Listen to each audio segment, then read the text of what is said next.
परीक्षा में उत्तीर्ण होने वाले न्यूनतम अंक बताना है, प्रतिशत में क्या होगा। तो इस तरह के सवाल आपने पढ़े हैं, लेकिन यहां पर ये पॉइंट वाइंट वाला जब आ जाता है ना, तो हम लोग थोड़ा सा घबरा जाते हैं। तो सर क्वेश्चन में दशमलव वाले क्वेश्चन थे, बहुत हार्ड बहुत हार्ड बहुत हार्ड। भी हार्ड नहीं है। आप लोग इतना घिसे हो, आप लोग इतना पढ़े हो, आपकी मेहनत के सामने कोई सवाल हार्ड नहीं है, ये बात ध्यान में रखना बच्चे। कोई भी दुनिया का सवाल ऐसा नहीं है जो आपको आपके लक्ष्य प्राप्त करने से रोक पाए। है कोई बना है दुनिया में ऐसा कोई सवाल जो आपके माँ बाप के सपने को पूरा करने से रोक पाए आपको? ऐसे बना है दुनिया में कोई व्यक्ति? अगर कोई व्यक्ति आपके सामने आकर कहने लगे कि मैं रोकूंगा तुझे तेरे माँ बाप के सपने पूरा करने से, क्या करोगे आप उसका? आप कहोगे पहले पेपर तो बाद में निकलेगा, पहले तू ही आ जा, पहले तुझे देख लूं। तो वही जुनून आपके अंदर होना चाहिए। फिर ये सवाल क्या है? सवाल है कि एक परीक्षा में 32.2% अंक प्राप्त करने वाले को 28 अंकों से अनुत्तीर्ण होना पड़ता है। यानी कि जब वो 32.2% अंक लाता है तो भाई वो अनुत्तीर्ण फेल होता है। 28 अंक इधर लिख दो, परसेंट इधर लिख दो। उसने कहा जब वो 45% अंक लाता है तो 36 अंकों से पास हो जाता है। तो जब वो 45% अंक लाता है तो वो 36 अंकों से पास हो जाता है। अंक इधर लिख दो। आपने जस्ट एक काम करना है, अंकों का तो योग करना है और परसेंट का डिफरेंस लेना है। परसेंट का तो डिफरेंस लेना है और अंकों का योग करना है। तो अगर मैं अंकों का योग करूंगा, 8 6 14 हासिल का 1 3 2 5 और 1 6, कितना आएगा? 64। अंकों का योग आया 64। और अगर मैं इनका डिफरेंस लूं तो कितना आएगा भाई? 33 7 5 12, 12.8। 12.8%। क्या बात क्लियर है? 12.8%। तो 1% की वैल्यू कितनी है भाई? 1% की वैल्यू है 64/12.8। पॉइंट हटेगा, ऊपर 10 से गुणा होगी। 64 दूनी 128 और 2 पंजे 10, यानी कि 1% की वैल्यू कितनी है? 5 नंबर। 1% की वैल्यू कितनी है? 5 नंबर। अगर आपसे पूछता कुल कितने अंकों की परीक्षा थी, आपसे बच्चा अगर वो पूछता कि कुल कितने प्रश्नों की परीक्षा थी, तो आप 100% कहते निकालकर सर 500 नंबर की परीक्षा थी। लेकिन आपसे कुल नहीं पूछा, उसने तो कहा कि न्यूनतम अंकों का प्रतिशत बताओ जिससे वो पास हो जाए। अब आप मुझे बताओ कि अगर वो 32.2% अंक लाया है तो 28 अंकों से फेल हो गया। अगर मैं 28 अंकों को ही परसेंट में बदल लूं, 28 अंक का मतलब बताओ कितना परसेंट होता है बच्चे? 5 अंक का मतलब 1%, एक नंबर का मतलब 1/5%। तो 28 नंबर का मतलब कितना होगा? 28 का मतलब होगा 28/5। कितना होगा? 5 पूरे 25 और 5 छंग 30। 28 नंबर का मतलब अगर मैं परसेंट में कहूं तो वो होता है 5.6%। तो आप इस 5.6 को 32.2 में जोड़ दो, तो 32.2 और 5.6 कितना हो जाएगा? 37.8%। कितना होगा बच्चे? 37.8%। और यही आपका आंसर होगा। ये बड़ा प्यारा क्वेश्चन है और इस पर स्टार लगा लेना। ऐसे क्वेश्चन बनते हैं जब आपको वो पास परसेंट पूछने जाए। ठीक है, चलो नेक्स्ट क्वेश्चन पे चलते हैं। और ये रहा आपका नेक्स्ट क्वेश्चन। थोड़ा सा नया क्वेश्चन हो सकता है, लेकिन मेरे शेर मेरे सैनिक ऐसे हैं कि उनको अब कोई दिक्कत नहीं है। ठीक है, चलो जल्दी से बताओ, करिए जल्दी से करिए। एक बैग में 25 पैसे के 600 सिक्के हैं, 25 पैसे के और 50 पैसे के 1200 सिक्के हैं। यदि 25 पैसे के 12% सिक्के, ओके, और 50 पैसे के 24% सिक्के बैग से निकाल दिए जाएं, तो ज्ञात करो कुल राशि का कितने प्रतिशत बैग से निकाले गए हैं। बताओ भाई, मेरी तरफ क्या देख रहे हो तुम? ऐसे टुकुर टुकुर देखते रहते हो। पेन कॉपी की तरफ देखो, क्वेश्चन देखो। ऐसे ऐसे ठुड्डी पे हाथ लगा के देखते रहते हो मास्टर की तरफ। नजर लगाओगे मुझे? बताओ जल्दी से।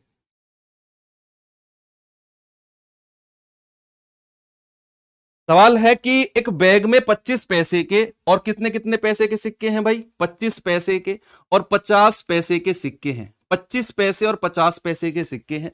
सवाल ने कहा 25 पैसे के तो 600 सिक्के हैं और 50 पैसे के 1200 सिक्के हैं। टोटल सिक्कों की संख्या आप कहोगे 12 और 6 1800 है। 12 और 6 1800 है। सवाल ने कहा 25 पैसे के 12% सिक्के और 50 पैसे के 24% निकाल दिए जाते हैं। तो 25 पैसे के अगर मैं 12% सिक्के निकालूं तो आप कहेंगे 12/100 गुणा 600। तो 2 जीरो से 2 जीरो खत्म, 12 छिंग 72, यानी कि 72 सिक्के निकाल दिए गए। 72 सिक्के निकाल दिए गए। और 1200 के कितने 24% सिक्के, तो 24/100 और किसका 1200 का। यस, 2 जीरो से 2 जीरो खत्म, 12 चौक 48, 4 12 दूनी 24 और 4 28, 288 सिक्के कितने के निकाल दिए गए 50 पैसे के। और सवाल ने कहा कि कितने परसेंट सिक्के ओवरऑल निकाले गए हैं। तो आप इन दोनों को जोड़ दीजिए, कितना होगा 8 2 10, 8 और 7 15 और 1 16, 2 और 1 3, 360 सिक्के ओवरऑल निकाले गए हैं। ठीक है, बटे टोटल सिक्के कितने हैं 12 और 6 1800 और गुणा 100।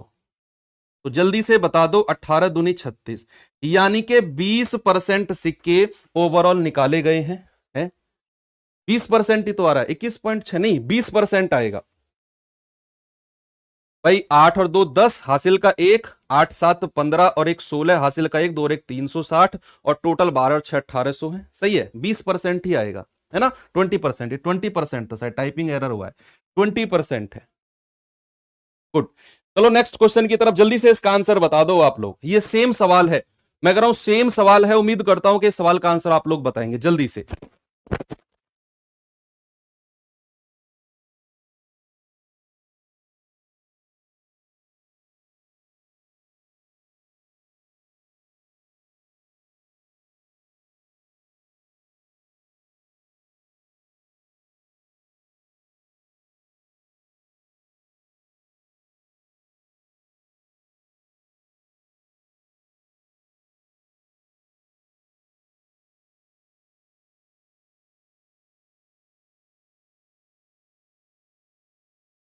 चलिए, तो राशि निकालनी है। एक सेकंड एक सेकंड एक सेकंड, उसने कहा 25 पैसे के 600 सिक्के हैं। ठीक है ठीक है ठीक है ठीक है, कुछ और बताना है इसे हमें। कुल कितने, उसने कहा ज्ञात करो कुल राशि के कितने प्रतिशत राशि। अच्छा, राशि पूछा है, हमें लगा सिक्के, अमाउंट निकालना है। ठीक है, तो भैया अमाउंट बना लेंगे, अमाउंट बना लेंगे। 72 सिक्के, 72 सिक्के जो हैं ये कितना पैसा बनाते हैं। ठीक है ठीक है, आप कोई बात नहीं, हमने सिक्कों का प्रतिशत निकाला है। तो 72 सिक्के कितनी राशि बनाते हैं 25 पैसे। बच्चे 25 पैसे का मतलब होता है 1/4। कितना होता है 1/4, यानी कि 18 रुपए तो यहां से निकले। और 50 पैसे का मतलब होता है 1/2 रुपया। तो 288 का 1/2 कितना होगा, ये हो जाएगा 144, यानी कि 144 रुपए यहां निकले। तो टोटल जोड़ दो, 8 4 12 हासिल का 1, 4 और 1 5 और 1 6, यानी कि टोटल 162 रुपए निकाले गए हैं। वो राशि का परसेंट पूछ रहा है, तो हमने कहा 162 रुपए टोटल निकाले गए हैं। टोटल राशि है कितनी भाई 600 सिक्के हैं, कितने रुपए बनाते हैं 1/4 कर दो, ये बनेगा 150। 150 रुपए यहां बने, 1200 का 1/2 कर दो, ये बनेगा 600 रुपए यहां बने। तो 6 और 150 750, यानी कि 162/600 और 150 कितना होता है 750 और गुणा 100। ये आपका सही आंसर होगा, क्योंकि हमने जो पहले प्रतिशत निकाला था बच्चा वो किसका था, सिक्कों का परसेंट था। अब हमने राशि में बदला है। 1/4 क्यों किया, 25 पैसे में 1/4 रुपया होता है। तो 1/2 क्यों किया, 50 पैसे में 1/2 रुपया होता है। ठीक है, तो यहां पर 25 चौके 100 और 25 3 75, 30 बार जाएगा। 3 से जाएगा 3 धाम 30, 3 पंजे 15, 3 चौके 12, 4 चौके 16 हासिल का 1, 4 पंजे 20 और 1 21, 216/10 या फिर 21.6%। कितना आ जाएगा बच्चे 21.6%, ऑप्शन नंबर सी अब आपका सही है। और ये एक अच्छा सवाल बन गया, अगर उसने राशि का परसेंट पूछा है तो एक अच्छा सवाल बन गया। ठीक है, चलो ये सवाल करो अब जल्दी से, आप लोग जल्दी से इस सवाल का आंसर आप मुझे बताएंगे कितना होगा, सभी लोग बताएंगे जल्दी से,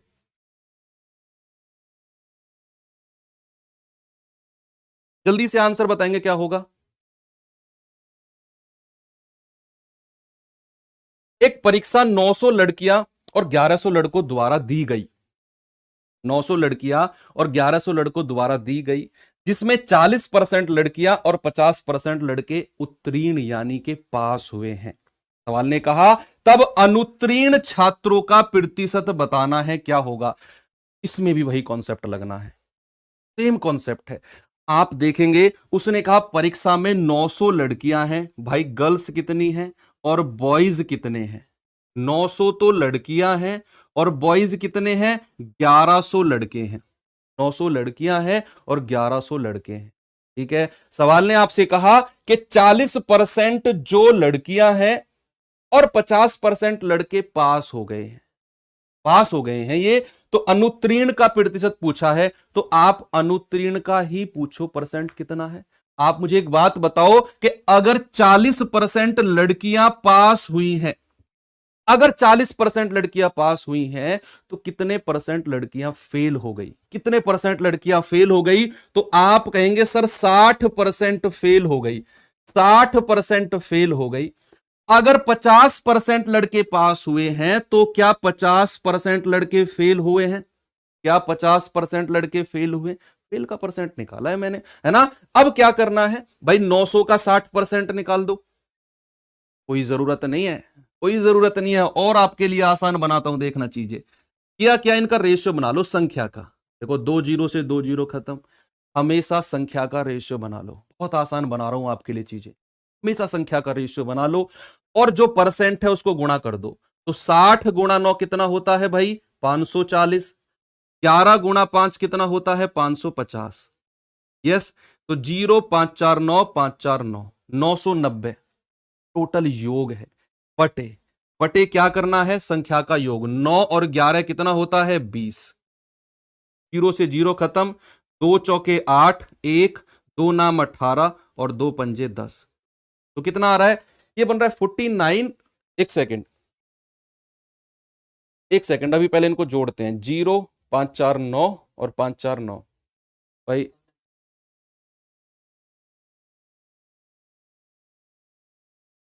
अरे हाँ, sorry sorry sorry sorry sorry sorry sorry.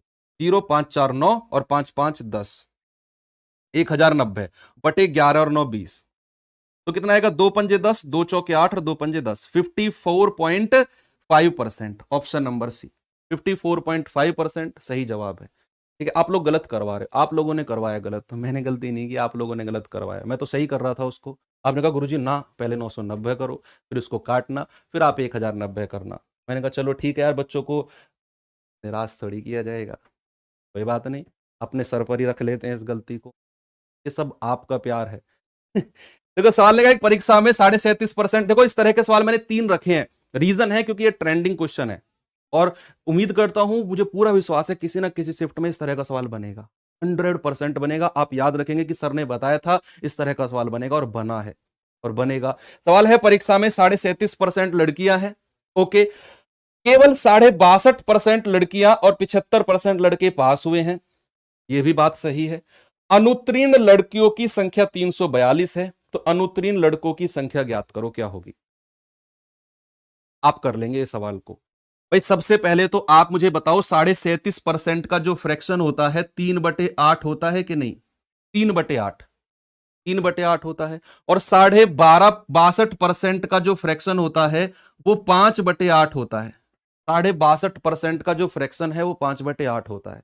Yes, सवाल ने कहा कि परीक्षा में 3/8 लड़कियां हैं, मतलब कि अगर मैं आपसे कहूं कि टोटल हैं 8 और 8 में 3 लड़कियां हैं, 8 में 3 लड़कियां हैं, अगर 8 में 3 लड़कियां हैं तो लड़के कितने बचे, लड़के बचे 5। तो गर्ल्स और बॉयज का रेशियो बन गया 3:5 का। कितना बन गया भाई, 37.5% का फ्रैक्शन था 3/8। मैंने कहा अगर 8 है टोटल तो उसमें से 3 लड़कियां हैं, और अगर 3 लड़कियां हुई तो 5 बॉयज होंगे। ये बात भी क्लियर है, ये तो संख्या का रेशियो बना। अब सवाल ने कहा कि केवल 5/8 लड़कियां जो है ना, और 75% लड़के पास हुए हैं। हमें तो बताना था अनुत्तीर्ण कितने हुए हैं। अनुत्तीर्ण लड़कियों की संख्या 342 है। तो बच्चे एक बात मुझे आप बताओ कि अगर 5/8 लड़कियां पास हुई हैं तो फेल कितनी हुई होंगी, तो फेल कितनी हुई होंगी। मैंने इसको 3R और 5R मान लिया। अगर 5/8 लड़कियां पास हुई हैं, मेरा आपसे सवाल है फेल कितना हुई होंगी? तो आप कहेंगे कि सर 3/8। भाई 8 में से 5 लड़कियां पास हो गई, तो 8 में से 3 लड़कियां फेल हो गई होंगी। तो 3/8 किसका? 3R का। ये लड़कियां हो गई फेल। ठीक है, लड़कों का अगर 75% पास हुए हैं तो फेल कितने हुए होंगे बच्चे? 25% फेल हुए होंगे। कितना? 25% फेल हुए होंगे। 25 चौके 100, यानी कि 5R/4। 5R/4 जो लड़के हैं ये फेल हुए हैं, ये ना, ये अनुत्तीर्ण हुए हैं। बात क्लियर है? बिल्कुल क्लियर है। अब यहां पर संख्या दी हुई है, लड़कियां हैं जो फेल हुई हैं, यानी कि 3 × 9R/8 यूनिट का मान कितना है? 342। एक का मान कितना होगा? 9 × 27, 9 × 72। आर का मान कितना है भाई? 38 × 8, तो 8 × 8 64, 6 8 × 24, 36। आर का मान आ गया 304। कितना आ गया? 304। और मुझे बताना है इसका मान, तो 5/4 और आर का मान 304 यहां पर रख दो, तो 4 सत्ते 28, 2 4 6 24। कितना आएगा? 5 6 30, हासिल का 3, 5 सत्ते 35 और 3 38, यानी कि 380 लड़के फेल हुए। इससे बेस्ट सवाल कुछ नहीं हो सकता, इससे बेस्ट सवाल कुछ नहीं हो सकता। बहुत अच्छा क्वेश्चन है 380। बात क्लियर है? अब जल्दी से आप मुझे बता दो आपका स्कोर कितना रहा? आपका स्कोर कितना रहा जल्दी से बता दो, परसेंटेज का स्कोर। परसेंटेज हमारा चैप्टर है, टोटल मैंने 18 क्वेश्चन कराए हैं, कितने क्वेश्चन आपके सही हैं? फिर हम सोचेंगे कि इस चैप्टर में हमें अभी कितनी मेहनत और करनी है कि हमारे जो सर 18 क्वेश्चन सेलेक्ट करके लाए थे उसमें हमारा स्कोर क्या रहा। जल्दी से आप मुझे बता दो, ये पोल हटा दे भाई अभी, जल्दी से आप मुझे बताओ, फिर आप खुद डिसाइड करना अभी कितनी मेहनत मुझे और करनी है। आपका स्कोर बन रहा है 13 16 15 10 13। अब आप सोचना इस बारे में कि अभी हमें इसमें 4-5 क्वेश्चन की और मेहनत करनी है। बात क्लियर है? इसीलिए मैंने हर चैप्टर में आपसे पूछूंगा मैं कि कितना इस चैप्टर में आपका स्कोर रहा। उस चैप्टर में अब लिख लो, यहां पर साइड में लिख लो एक पेज में कि परसेंटेज में इतने क्वेश्चन मेरे सही थे, ताकि जब ये मैराथन खत्म हो आप खुद एनालाइज करो कि अभी परसेंटेज में कोई चैप्टर ऐसा आएगा सारे क्वेश्चन सही हो जाएंगे आपके, उस चैप्टर में आपको ज्यादा फोकस करने की जरूरत नहीं पड़ेगी, है ना? ओके, चलो चलते हैं अगले सवाल पे, मतलब अगले चैप्टर पे। चैप्टर नंबर 2 है हमारा profit loss. Chapter number 2 profit loss है बच्चे, परसेंटेज हम खत्म कर चुके हैं। चैप्टर नंबर 2 हमारा प्रॉफिट लॉस अब शुरू होगा, और ये सारे चैप्टर हमको आज कंप्लीट करने हैं जो मैंने आपको शुरू में बता दिया था। परसेंटेज कंप्लीट है, प्रॉफिट लॉस हम शुरू करते हैं पहले क्वेश्चन के साथ। चलो पहला क्वेश्चन आपका ये रहा, देखते हैं सवाल को।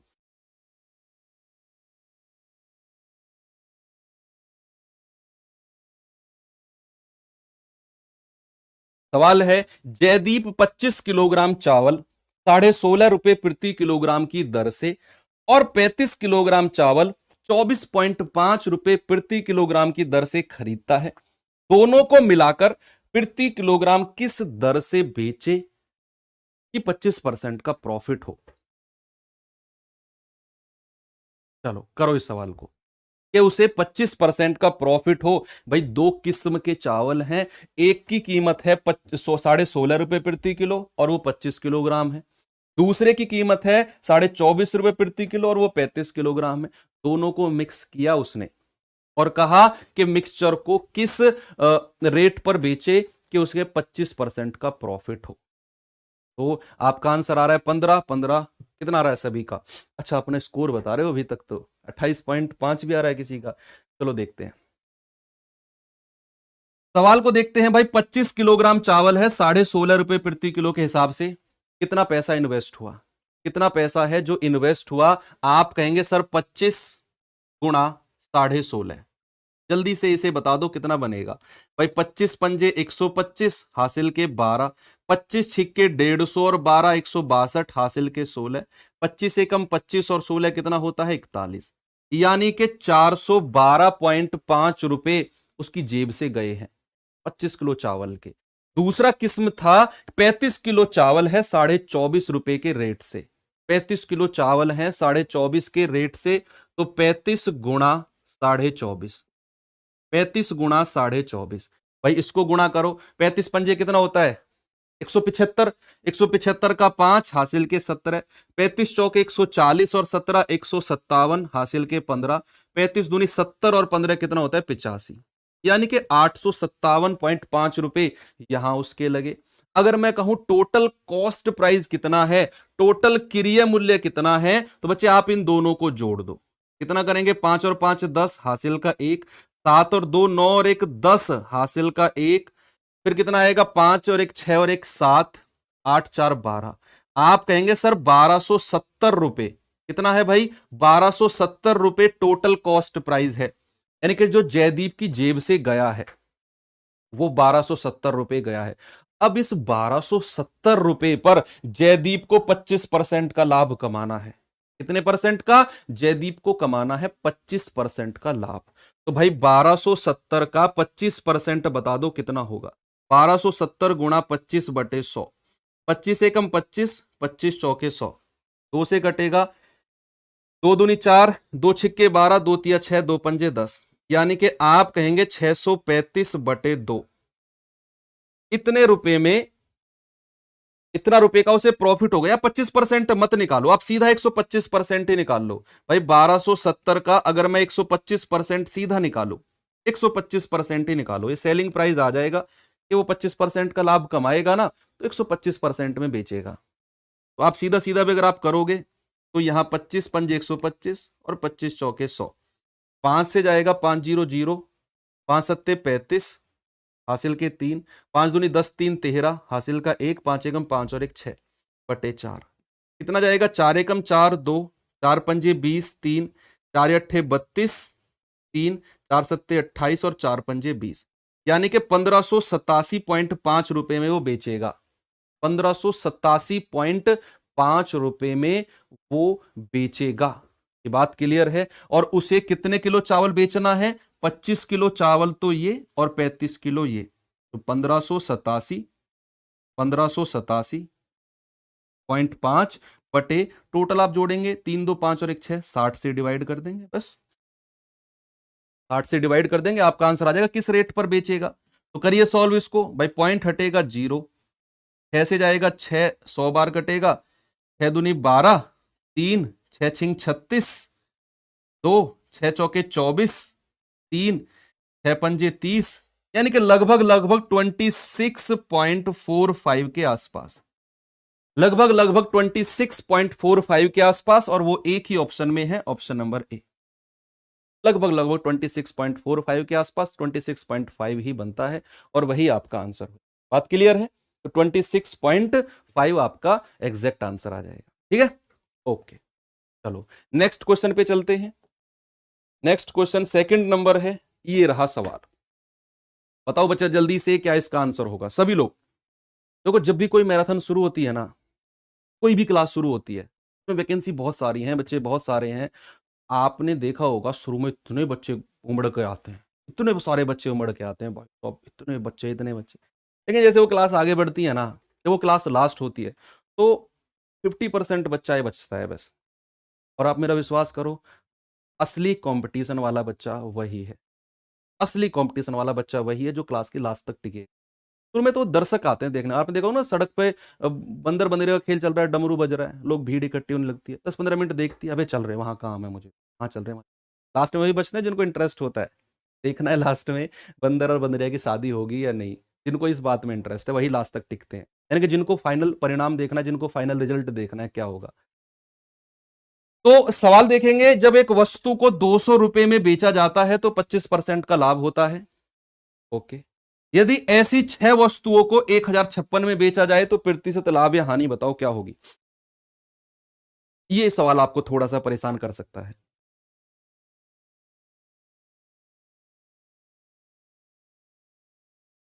सवाल है, जब एक वस्तु को 200 रुपए में बेचा जाता है तो 25% का लाभ होता है। तो एक वस्तु को बेचने पर 25% का लाभ हो रहा है। क्या बच्चे आप उस वस्तु का कॉस्ट प्राइस मुझे बता सकते हो यहां पर? उस वस्तु का जो कॉस्ट प्राइस है, वो एक वस्तु का क्रय मूल्य कितना होगा? उसे 200 रुपए में बेचा है, ये सेलिंग प्राइस है, और हुआ है 25% का लाभ। 25% का प्रॉफिट। तो जब किसी चीज को 25% के प्रॉफिट पर बेचा जाता है तो 125% में बेचा जाएगा और इसका मान कितना है 200 रुपए। तो 1% की वैल्यू कितनी है भाई 200 बटे 125, 1% की वैल्यू। और मुझे तो 100% की वैल्यू चाहिए और वो हो जाएगी, आप इसी में 100 की गुणा कर दो। 25 चौके 100, 25 पंजे 125, 5 चौके 20 और 4 चौके 16। यानी कि उस वस्तु का जो कॉस्ट प्राइस है बच्चे वो आ गया 160 रुपए। उस वस्तु का जो क्रिय मूल्य है, उस चीज का कॉस्ट प्राइस है 160 रुपए, आपने निकाला। सवाल ने कहा भाई 6 वस्तुओं को 1056 में बेचा जाता है, तो एक वस्तु को कितने में बेचा जाएगा 1056 बटे 6, 6 एकम 6, 4 6 सत्ते 42, 3 और 6 छिंग 36। यानी कि उस वस्तु का सेलिंग प्राइस कितना है 176। उस वस्तु का सेलिंग प्राइस कितना आ गया 176। भाई 6 को बेचा गया 1056 में, तो एक को कितने में बेचा गया होगा बच्चे, एक को बेचा गया होगा 176 में, 176 में। ठीक है, तो यहां पर आप देखो एक चीज को 160 में खरीदा गया और 176 में बेच दिया गया, तो भाई 16 रुपए का प्रॉफिट हुआ है। और कितने पर 160 पर, और गुणा 100 कितना होगा, ये आ जाएगा 10% का प्रॉफिट। 10% का प्रॉफिट आपका आंसर है ऑप्शन नंबर ए, बिल्कुल सही जवाब है। 10% का प्रॉफिट बिल्कुल सही जवाब है। अब इस सवाल को बहुत सारे तरीके से आप कर सकते हो, बहुत सारे तरीके से आप कर सकते हो। मैं इसको प्रोपोर्शन मेथड से भी करा दूंगा। अगर आपने प्रोपोर्शन मेथड मुझसे पढ़ा है तो प्रोपोर्शन मेथड से देखते हैं, देखो इसको कैसे हम कर सकते हैं। प्रोपोर्शन मेथड से एक वस्तु को बेचा गया है 200 रुपए में, ठीक है, ऊपर रखना है रुपया और नीचे रखना है वस्तु। ये मैंने प्रोपोर्शन मेथड सिखाया था, जिन बच्चों को पता होगा। 200 रुपया रखा है यहां पर और नीचे रखा है एक वस्तु है, तो एक वस्तु रखा, प्रोपोर्शन। ऐसा करने पर 25% का हुआ है प्रॉफिट। 25% का प्रॉफिट जब होता है तो 125% में बेचा जाता है, समानुपात। दूसरा केस कह रहा है कि 6 वस्तुओं को 1056 में बेचा जाए, तो भैया 1056 बटे 6 वस्तु, और ऐसा करने पर हमें नहीं पता क्या है, वो मैंने ए मान लिया। ऐसा करने पर कितने में बेचा गया है, देखो जब 25% का लाभ हुआ तो 125% लिख दिया। यहां पर लाभ हुआ हो या हानि हुआ हो, उसे होने के बाद कितने में बेचा गया, वो मैंने यहां पर ए लिख दिया। ए की जो भी वैल्यू आएगी मैं 100 में से प्लस माइनस कर दूंगा, मेरा आंसर आ जाएगा। इसे सॉल्व करो आप फिलहाल। 200 बटे 1 गुणा 125 बराबर कितना जाएगा 125%, बराबर ये ए परसेंट मान लो, 1056 बटे 6 गुणा ए परसेंट। देखो परसेंट से परसेंट गया, 25 पंजे 125, 25 अट्ठे 200, 6 से कटेगा 6 एकम 6, 6 दूनी 6 एकम 6 4, 6 सत्ते 42, 6 छिंग 36, 8 से कटेगा 8 दूनी 16, 8 एकम 8। ठीक है, यहां पर ये क्रॉस मल्टीप्लाई कर दो भाई। अगर मैं क्रॉस मल्टीप्लाई कर दूं, नहीं 8 दूनी 16, 1 8 दूनी 16 22, यहां क्रॉस मल्टीप्लाई कर दो तो ए का मान कितना आएगा 22 पंजे 110%। यानी कि उस चीज को 110% में अगर बेचा जाता है तो लाभ कितना है 100% से कितना ज्यादा है बच्चे, 100% से 10% ज्यादा है, तो आपका आंसर होगा 10% का लाभ। ये मैंने प्रोपोर्शन मेथड सिखाया था जब मैं क्लास आपकी ले रहा था, चाहे वो परमवीर बैच हो चाहे वो चिराग बैच हो, मैंने इस तरह के क्वेश्चन को प्रोपोर्शन मेथड से आपको करना सिखाया था। ठीक है, तो आपका आंसर कितना बनेगा 10%, बिल्कुल सही जवाब है। क्लियर है, दोनों तरीके, जो तरीका आपको बेस्ट लगे आप उसे अप्लाई कर देना। ये सवाल करो, जल्दी से आंसर बताएंगे सवाल का क्या होगा। वेंकट 20 दर्जन खिलौने, जो वेंकट है वो 20 दर्जन खिलौने 375 रुपए प्रति दर्जन की दर से खरीदता है, और प्रत्येक खिलौने को, देखो उसने 20 दर्जन खिलौने 375 प्रति दर्जन के हिसाब से खरीदे हैं। 20 दर्जन, एक दर्जन कितने में 375 में, तो 20 दर्जन कितने में खरीदेगा आप आराम से निकाल सकते हो। और उसने एक खिलौने को 33 रुपए में बेचा है, 33 रुपए में बेचा है, तो उसका प्रतिशत लाभ बताना है, क्या होगा। आप संख्या बराबर करो, संख्या इक्वल करो, क्या होगा। देखो 20 दर्जन जो खिलौने हैं वो 375 प्रति दर्जन के हिसाब से खरीदे हैं। तो अगर मैं 20 दर्जन का कॉस्ट प्राइस ही आपसे पूछूं, 20 दर्जन का क्रय मूल्य कितना होगा, 20 दर्जन का कॉस्ट प्राइस कितना होगा, तो आप कहेंगे 375 रुपए। या फिर हमें तो प्रतिशत लाभ बताना है ना, तो 20 दर्जन से कोई मतलब ही नहीं है हमें, एक दर्जन का हमें रेट दिया हुआ है कि भाई उसने उसने 375 रुपए प्रति दर्जन के हिसाब से खरीदे हैं। यानी कि अगर मैं क्रय मूल्य देखूं तो एक दर्जन कितने में खरीदा है उसने, 375 में एक दर्जन खरीदा है। 20 दर्जन से मतलब नहीं है, हमें तो उसका प्रॉफिट बताना है, उसे प्रॉफिट हुआ कितना है। तो यहां पर अगर उसने 375 रुपए प्रति दर्जन, यानी कि एक दर्जन 375 रुपए में उसने खरीदा है। अब बेचते टाइम उसने कहा कि प्रत्येक खिलौना 33 रुपए में, तो एक खिलौना अगर 33 में है तो भाई 12 खिलौने कितने में बेचे होंगे, 12 गुणा 33 कितना आएगा, 12 तिया 36, 12 तिया 36 और 3 39, यानी कि 12 खिलौने का मतलब है एक दर्जन खिलौने उसने 396 रुपए में बेचे हैं। एक दर्जन खिलौने 396 रुपए में बेचे हैं। आप देखो बच्चा, उसने एक दर्जन 375 में खरीदे और एक दर्जन 396 में बेच दिए।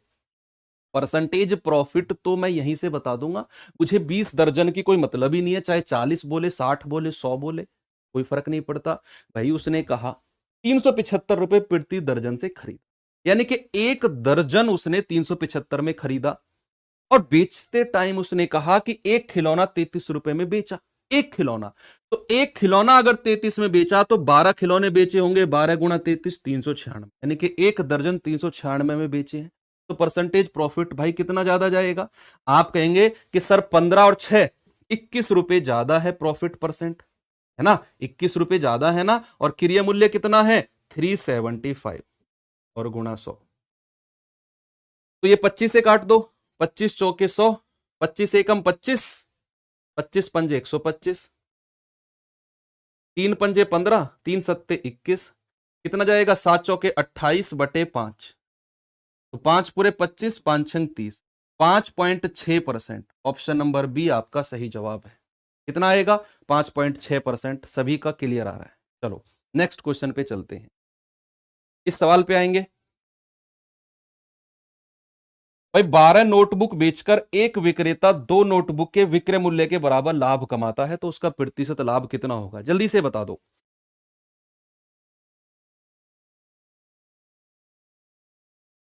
उसने कहा 12 नोटबुक बेचकर एक विक्रेता 2 नोटबुक के विक्रय मूल्य के बराबर प्रॉफिट लाभ कमाता है। इस तरह के सवालों में एक चीज देखो कि उसे ओवरऑल क्या हुआ, ओवरऑल प्रॉफिट हुआ है या लॉस हुआ है। तो आप देखेंगे कि सर उसे ओवरऑल तो प्रॉफिट हुआ है, ओवरऑल उसे लाभ हुआ है, ओवरऑल उसे प्रॉफिट हुआ है। तो इस तरह के सवालों में सबसे पहले देखना है कि ओवरऑल क्या हुआ, प्रॉफिट हुआ। अब आप देखिए कि जो लाभ होता है, जो प्रॉफिट होता है बच्चे, वो सेलिंग प्राइस विक्रय मूल्य माइनस क्रय मूल्य होता है। यानी कि जो भी हमें लाभ हुआ है, अगर मैं बेचने वाले मूल्य में से खरीदने वाला घटा दूं तो मुझे लाभ पता चलेगा कितना मैंने कमाया, है ना। अब उसे हुआ है 2 नोटबुक के विक्रय मूल्य के बराबर, 2 नोटबुक के विक्रय मूल्य के बराबर, यानी कि 2 एसपी, विक्रय मूल्य एसपी। लेन देन कितनी वस्तुओं का हुआ है भाई, 12 नोटबुक का लेन देन हुआ है, तो इसके नीचे 12 एसपी लिख दो और सीपी के नीचे 12 सीपी। ये 12 इधर आएगा, 2 उधर जाएगा, तो 12 सीपी बराबर इसमें से घटेगा 2, 12 में से 2 गए 10 एसपी। ठीक है, तो भाई यहां से सीपी और एसपी का रेशियो अगर मैं आपसे पूछूं तो सीपी के सामने 10 और एसपी के सामने 12, यानी कि किसी चीज को 10 रुपए में खरीदकर 12 में बेच दिया गया। 10 रुपए में खरीदकर उसे बच्चा 12 में अगर मैं बेचता हूं तो मैं देखता हूं 2 रुपए का प्रॉफिट हुआ है, और कितने पर, 10 पर, और गुणा 100 ये गया, यानी कि 20% का प्रॉफिट है। ऑप्शन नंबर ए आपका सही जवाब है, 20% का प्रॉफिट। नेक्स्ट, ये अच्छा सवाल है, पढ़ो और जल्दी से आंसर बताओ। प्रॉफिट लॉस जैसे ही खत्म होगा मैं आपसे स्कोर पूछूंगा आपका, आप अपनी कमजोरी पकड़ेंगे आज कि इस चैप्टर में मेरी ये कमजोरी है और मुझे अभी यहाँ पर इतना ज़्यादा काम करना है। वही चीज़ मुझे एंड ऑफ द सेशन मुझे वही चीज़ आपसे डिस्कस करनी है कि अगर किसी चैप्टर में कमी है तो वहाँ पर हम क्या करें। अब हम क्या करें, टाइम नहीं है, इतने कम टाइम में हम कैसे उस कमी को दूर कर सकते हैं। चलो एंड ऑफ द सेशन बात करेंगे उस बारे में। एक वस्तु को 96 रुपए में बेचने से जो प्राप्त लाभ होगा वो 84 रुपए में उसे बेचने से प्राप्त लाभ के डबल होगा। वस्तु का क्रय मूल्य क्या होगा? देखो आप इसे ऑप्शन से उड़ा सकते हो, आप इसे ऑप्शन से उड़ा सकते हो। कैसे? आप कोई ऑप्शन में से कोई संख्या ऐसी मान लो, क्रय मूल्य, जब उसे 96 में बेच रहा हूं तब भी उसे लाभ हो रहा है, जब उसे 84 में बेच रहा हूं तब भी उसे लाभ हो रहा है, और जो इस केस में लाभ है वो दूसरे वाले का डबल है, दूसरे वाले का डबल है, पैसे में ही डबल है ना, पैसे में ही डबल है। तो अगर मैं मान लूं कि भाई साहब उसका उसका जो कॉस्ट प्राइस है, क्रय मूल्य बच्चे अगर मैंने मान लिया 72 रुपए है, यस, जब वो 96 में बेचेगा और दूसरे केस में बेच रहा है 84 में, बच्चे जब वो 72 को 96 में बेचेगा तो कितना उसे प्रॉफिट हुआ बताओ? 18 और 6 24, 24 रुपए का प्रॉफिट हुआ है, 24 रुपए का लाभ हुआ है। और जब वो 84 में बेचेगा तो भाई साहब उसे 12 रुपए का लाभ हुआ है। क्या ये 12 का डबल नहीं हुआ? क्या 12 का डबल हुआ कि नहीं? और यही उसने कहा है कि 96 में बेचने से जो लाभ होगा 84 में बेचने से लाभ का डबल है। तो आपका आंसर कितना आ गया? 72 आ गया, क्योंकि 72 में खरीदेगा और जब 96 में बेचेगा तो 24 रुपए का लाभ होगा, और जब 72 में खरीद के 84 में बेचेगा तो 12 रुपए का लाभ होगा। और जो पहले वाला लाभ है वो दूसरे का डबल है भाई, 12 का डबल 24, का डबल 24 है, और मेरा आंसर आ जाएगा। सबसे बेस्ट ऑप्शन का तरीका होता है। चलो उसके बाद भी अगर आप करना चाहो, देखते हैं कैसे सवाल को किया जाता है। देखो बीच में कहीं कॉस्ट प्राइस है, इधर जब बेचेगा तो 96 में बेचेगा और जब इधर बेचेगा तो 84 में बेचेगा, और दोनों केस में उसे लाभ हो रहा है, दोनों जो केस हैं उसमें उसको प्रॉफिट हो रहा है। अब देखना, सवाल ने कहा कि जो ये वाला लाभ है ना, ये इसका डबल है। अगर मैं यहां ए प्रॉफिट मान लूं तो यहां कितना होगा? 2a। अगर मुझे क्रय मूल्य चाहिए तो 96 में से 2a घटा दो, ये क्रय मूल्य आ जाएगा। यहां क्रय मूल्य चाहिए तो 84 में से a घटा दो, ये क्रय मूल्य आ जाएगा। यहां से a का मान निकालो जल्दी से भाई, a इधर आएगा या फिर 2 उधर जाएगा तो a में से घटेगा तो a आएगा, ये 84 इसमें से घटेगा तो 6 और 6 12 बनेगा। तो a की वैल्यू कितनी आ गई? 12। ए की वैल्यू कितनी आ गई? 12। अगर आपको कॉस्ट प्राइस चाहिए या तो ए का मान यहां पर रखो या यहां पर रखो, कोई फर्क नहीं पड़ता, सेम आंसर ही आएगा। तो अगर मैं 84 में रखता हूं तो 84 माइनस 12 कितना आ जाएगा? 72। तो क्रय मूल्य कितना आ गया? 72। यहां से भी आप निकाल सकते हैं, ठीक है, यहां से भी आपका क्रय मूल्य आ जाएगा।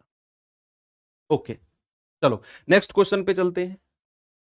ए एक साइकिल 20% के लाभ पर बी को बेचता है और बी उसे 25% के लाभ पर सी को बेच देता है।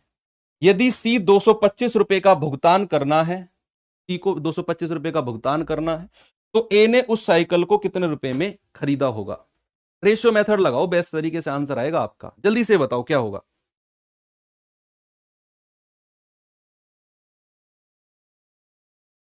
एक साइकिल ए जो है 20% के लाभ पर बी को बेचता है। सबसे पहले इस तरह के जो भी सवाल आए, जितना भी परसेंट आपको दिया हो सबको फ्रैक्शन में बदल दो, सबको भिन्न में बदल दो, सबको फ्रैक्शन में बदल दो। यहां मुझे 1% दिखा 20, मैंने उसका 1/5 लिखा। दूसरा परसेंट दिखा 25 और मैंने इसको 1/4 में लिखा। बात क्लियर है? लिख दिया मैंने। अब सवाल ने कहा ए जो है वो एक साइकिल 20% के लाभ पर बी को बेचता है, प्रॉफिट पर बेच रहा है, यानी कि 5 की चीज को कितने में बेच रहा है बच्चे? 1 का लाभ कमाकर 6 में बेच रहा है। 5 की चीज को कितने में बेच रहा है? 6 में। और बी उसे सी को बेच रहा है 25% के लाभ पर। तो भाई 25% का लाभ कहता है 4 की चीज को 1 का लाभ, यानी कि 5। अगर मैं इन दोनों को गुणा करूं तो 5 चौके 20 और 6 पंजे 30। भाई रेशियो तो आ गया 2:3 का। जो ये 2:3 रेशियो बना है ना, ध्यान रखना, जो इधर वाली संख्या आती है ये सबसे लास्ट वाले का कॉस्ट प्राइस होती है, और जो इधर वाली संख्या आती है ये सबसे पहले वाले का कॉस्ट प्राइस होती है। ओके, तो यहां पर सवाल ने कहा सी उसे 225 का भुगतान करता है। तो 3 यूनिट का मान है 225, 1 यूनिट का मान 3 सत्ते 21, 3 पंजे 15, 1 यूनिट का मान है 75। तो भाई 2 यूनिट का मान कितना होगा? 75 गुणा 2, यानी कि ए ने उसे कितने में खरीदा होगा? ए ने खरीदा होगा 150 रुपए। ए ने उसे खरीदा होगा 150 रुपए में। बात क्लियर है? बिल्कुल क्लियर। नेक्स्ट क्वेश्चन पे चलते हैं। आओ इस सवाल पे चलते हैं, इस सवाल पे, और बताते हैं कि इस सवाल का आंसर क्या होगा। सभी लोग करेंगे। देखो, अब धीरे धीरे बच्चों की संख्या एक स्थिर बन जाएगी, एक इस लेवल पे आकर रुक जाएगी। जो बच्चे सीरियस हैं, कॉपी पेन लेकर बैठे हैं, वही क्लास में रुकेंगे। तो अब आप ज्यादा हड़बड़ मत मचाओ कि संख्या ये संख्या वो। आराम से बैठ के अपना रिवीजन करो और क्लास फिर ओवर कर दो। ठीक है, सवाल देखो। उसने कहा एक मकान और एक दुकान में से प्रत्येक को 1 लाख रुपए में बेचा गया। ठीक है, प्रत्येक को 1 लाख रुपए में बेचने से क्या मतलब है? प्रत्येक को 1 लाख रुपए में बेचने से मतलब है कि उनका जो सेलिंग प्राइस है, उनका जो विक्रय मूल्य है, वो बराबर है। और बच्चे याद रखना एक बात को, अभी सवाल को फिर से पढ़ूंगा मैं दोबारा, कि अगर विक्रय मूल्य बराबर हो, अगर सेलिंग प्राइस हमारा इक्वल हो, अगर सेलिंग प्राइस इक्वल हो हमारा, और एक वस्तु को A% के प्रॉफिट पर बेचा जाए, ये मैं रिवाइज करा रहा हूं आपको, और दूसरी वस्तु को A% लॉस, जितना परसेंट प्रॉफिट हो उतना परसेंट ही लॉस हो, सेलिंग प्राइस इक्वल हो, तो ओवरऑल जो भी होता है हमें, ओवरऑल हमें होता है लॉस। क्या होता है? हानि। और लॉस परसेंट कितना होता है ओवरऑल? वो होता है A² बटे 100%। कितना होता है? A² बटे 100%। ये आप कहीं साइड में बॉक्स बनाकर लिख लो। अगर सेलिंग प्राइस इक्वल है और एक वस्तु को A% के प्रॉफिट पर बेचा गया, दूसरी को A% के लॉस पर बेचा गया, तो ओवरऑल उसे होगा लॉस, और लॉस परसेंट होगा A² बटे 100%। A² बटे 100% का उसे लॉस होगा। क्लियर है? चलो चलते हैं सवाल पे। यहां पर उसने कहा एक मकान और एक दुकान प्रत्येक को 1-1 लाख में बेचा गया। तो भाई ओवरऑल सेलिंग प्राइस इक्वल है, और मकान को 20% की हानि पर और दुकान को 20% के लाभ पर बेचा गया। कंडीशन सेटिस्फाई हो रही है हमारी कि सेलिंग प्राइस बराबर है और एक चीज को A% की हानि और दूसरी को A% लाभ। तो अगर यहां पर सवाल परसेंट में ही पूछा जाता तो क्या होता? अगर मैं ओवरऑल की बात करूं बच्चे, क्या आप कहते कि सर ओवरऑल तो उसे लॉस होगा, क्योंकि सेलिंग प्राइस इक्वल है, विक्रय मूल्य बराबर है 1-1 लाख रुपए, और एक को 20% हानि, दूसरे को 20% लाभ, तो ओवरऑल तो सर 4% का लॉस होगा। तो लॉस परसेंट कितना आ जाएगा? 20² बटे 100, यानी कि 400 बटे 100, यानी कि 4% का लॉस होगा। ओवरऑल 4% का लॉस हो जाएगा। बात क्लियर है?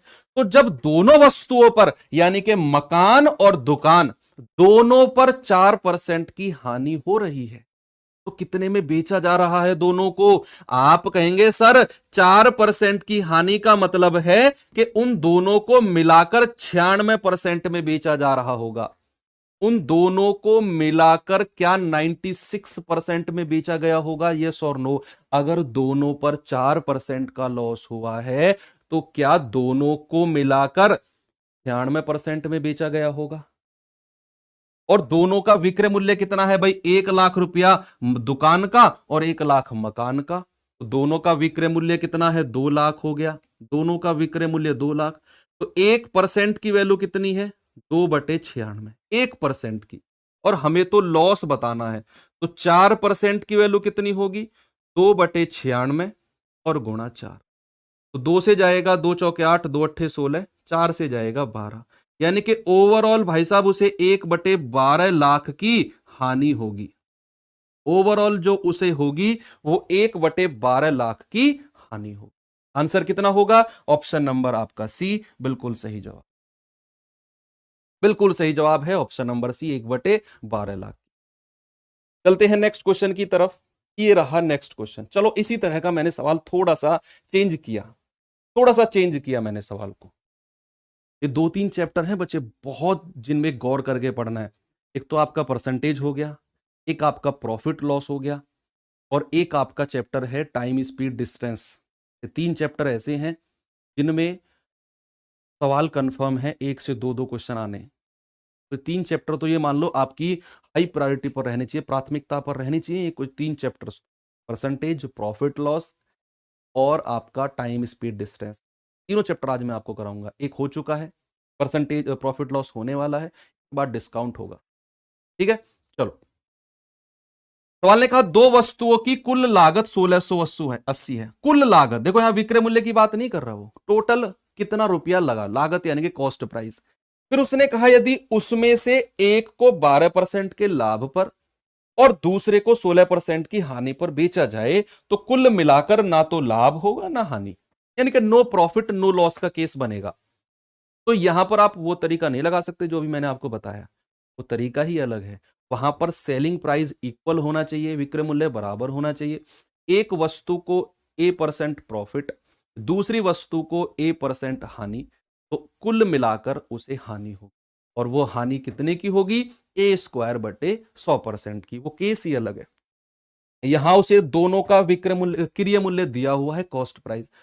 और उसने कहा एक को 12% के लाभ पर, दूसरे को 16% की हानि पर बेचा गया। और उसे ओवरऑल अगर दोनों वस्तुओं का देखें ना, तो नो प्रॉफिट नो लॉस हुआ है, नो प्रॉफिट नो लॉस हुआ है। तो आप इस तरह के सवालों को कैसे देखते, बताओ।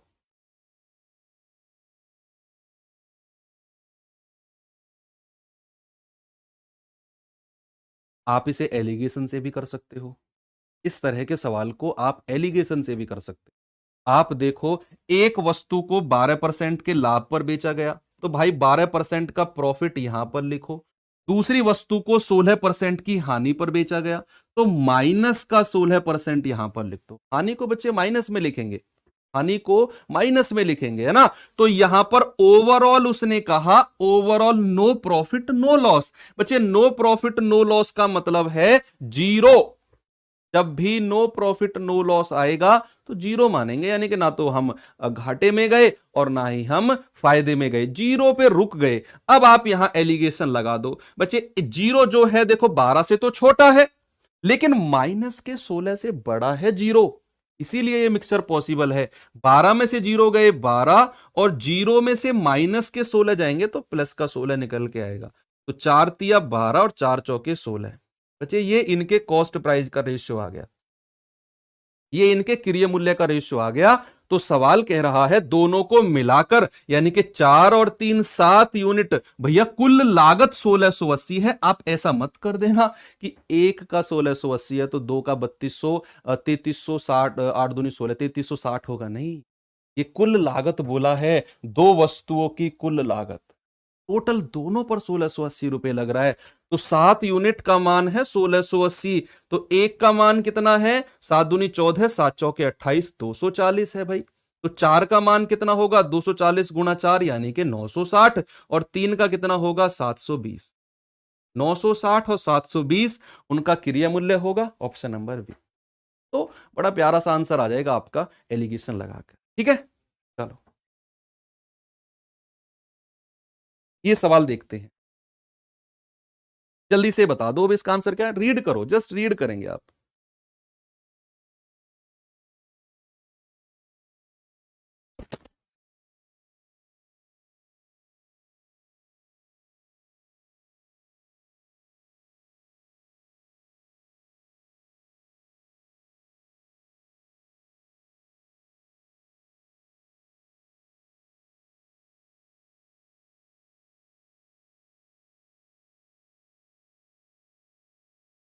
एक व्यक्ति समान संख्या में दो प्रकार के संतरे 8 रुपए प्रति दर्जन और 10 रुपए प्रति दर्जन के हिसाब से खरीदता है, और सभी को मिलाकर 11 रुपए प्रति दर्जन के भाव से बेचकर 120 रुपए लाभ कमाता है। 120 रुपए लाभ कमाता है। सवाल ने कहा दोनों प्रकार के कुल कितने दर्जन संतरे खरीदे गए हैं। अच्छा, आंसर आने भी लग गए, 40, 60, 30। तुक्के मारो बेटा, जितने तुम पे तुक्के मारे जाए ना, तुक्के मारो। और फिर तुम लोग वही होते हो, जब सेंटर से निकल के आते हैं ना, तो बाहर जो माइक लेके खड़े रहते हैं, भाई साहब कितने करो कितने करो, छोड़ के आ गया पेपर को, कितने 95 क्वेश्चन करके आया हूं, 96। मतलब कॉन्फिडेंस इतना होता है, जो आसपास के लोग आपके खड़े रहते हैं ना, सीरियस वाले 75 70 वाले, पीछे को हट जाते हैं, तो भाई साहब 96 वाला है, दूर हट जाओ, पता नहीं है। ये जयराम वाले क्वेश्चन है, बच्चे हैं। सी बी जमाने गए, अब एग्जामिनर तेज हो गए हैं, एग्जामिनर भी आप में से निकल के जाते हैं। अब जो पहले तुक्के लगाते थे वो फिर बाद में सीरियस होकर पढ़े और एग्जामिनर बन गए। वो जानते हैं कि हमारा जो गैंग है ना वो बी को पकड़ता है। अक्कड़ बक्कड़ बम्बे बो 80-90 पूरे 100 लगा दो बी को, ए से लेकर लास्ट तक। बच के रहना। ऐसे सांप सीढ़ी चलाते हैं वो, ऑप्शन ऐसे रखते हैं वो, ऐसे ऐसे सांप सीढ़ी चलाते हैं। तो बी पे जाओगे ना तो 2-4 क्वेश्चन ठीक हो पाएंगे बस। चलो, एक व्यक्ति समान संख्या में 2 प्रकार के संतरे खरीदता है। समान संख्या में, समान संख्या यानी कि जितने संतरे उसने पहले खरीदे उतने ही संतरे उसने बाद में खरीदे। दूसरे केस में तो सवाल कर रहा है समान संख्या में 2 प्रकार के संतरे 8 रुपए प्रति दर्जन और 10 रुपए प्रति दर्जन के हिसाब से खरीदता है। यानी कि 8 रुपए प्रति दर्जन का मतलब है 1 दर्जन 8 रुपए के खरीदे हैं। एक दर्जन कितने के? 1 दर्जन खरीदे हैं 8 रुपए के। और दूसरे केस में बोल रहा है 10 रुपए प्रति दर्जन, यानी कि यहां पर 1 दर्जन कितने के खरीद रहा है बच्चे? 10 रुपए के। तो अगर मैं ओवरऑल देखूं, अगर मैं ओवरऑल उसका क्रिया मूल्य देखूं तो उसने समान संख्या बोली है तो संख्या भी बराबर है, 1-1 दर्जन का रेट मैंने निकाल लिया। तो अगर मैं ओवरऑल देखूं तो मैं कहूंगा 2 दर्जन जो हैं वो 10 और 8 18 रुपए के खरीदे हैं। 2 दर्जन जो हैं वो 18 रुपए के उसने खरीदे हैं। 2 दर्जन, बात क्लियर है? 2 दर्जन 18 रुपए के उसने खरीदे हैं। ठीक है, ये तो उसका खरीदने वाली बात हो गई। बेचते टाइम उसने क्या किया? सभी को मिलाकर 11 रुपए प्रति दर्जन के हिसाब से बेच दिया। 11 रुपए प्रति दर्जन के हिसाब से बेच दिया, यानी कि सेलिंग प्राइस अगर मैं कहूं तो 1 दर्जन कितने में बेचा है उसने? 11 रुपए में। बच्चे यहां अगर मुझे ओवरऑल देखना हो कि प्रॉफिट हुआ है या लॉस, तो याद रखना मुझे संख्या बराबर करनी होगी। ये 2 है, ये 1 है, संख्या को बच्चे इक्वल करना होगा मुझे। अगर मैं इसको 2 से गुणा कर दूं तो ये कितना आ जाएगा? 2 दर्जन 22 रुपए के बेचे हैं। 2 दर्जन 22 रुपए के बेचे हैं। 2 दर्जन 18 के खरीदे। 2 दर्जन 18 के खरीदे और 2 दर्जन 22 के बेच दिए। बात क्लियर है? तो यहां पर अगर मैं एक बात कहूं कि कितना होगा, तो यहां पर उसे 18 के खरीदे गए हैं और 22 के बेचे गए हैं। तो कितने का उसे फायदा हुआ है भाई? 4 यूनिट का फायदा हुआ है। और सवाल में कह रहा है 120 रुपए का लाभ। तो 4 का मान है 120, 1 का मान कितना होगा? 30। तो उसने कहा कुल कितने दर्जन संतरे खरीदे हैं? 2 यूनिट है, तो 2 का मान कितना होगा? 30 गुणा 2। 30 गुणा 2 यानी कि 60। आंसर कितना होगा? Option number D. कितना होगा? Option number D. एक बच्चा 26 को कह रहा है, 26 में 2 ऑप्शन मैच कर रहे हैं क्या? एक को 12% के लाभ पर और दूसरे को 16% के हानि पर, दोनों के लागत मूल्य। देखो उसने रेस्पेक्टिव रेशियो नहीं पूछा है, 960 720 720 960। अच्छा, उसने एक ही चीज को 2 बार रिपीट कर दिया, लेकिन यहां एक ऑप्शन हम कोई सा भी लगा सकते हैं। रीजन उसने ये नहीं कहा है क्रम से क्या होगा। अगर वो कहता ना दोनों के लागत मूल्य क्रम से क्या होगा, तो जो 12% वाली है जो 12% वाला है कितना 960, उसको पहले रखेंगे और 720 16% वाले लॉस को बाद में, तब भी आपका ऑप्शन नंबर बी सही है। क्रम से वर्ड यूज नहीं किया, तो आप कोई सा भी यूज कर सकते हो। 960 720 कहो या 720 960 कहो, उसके ऊपर आप मत जाओ। ठीक है, ये बात क्लियर है? चलो नेक्स्ट क्वेश्चन पे चलते हैं। इस सवाल पर आओ, करिए सवाल को जल्दी से।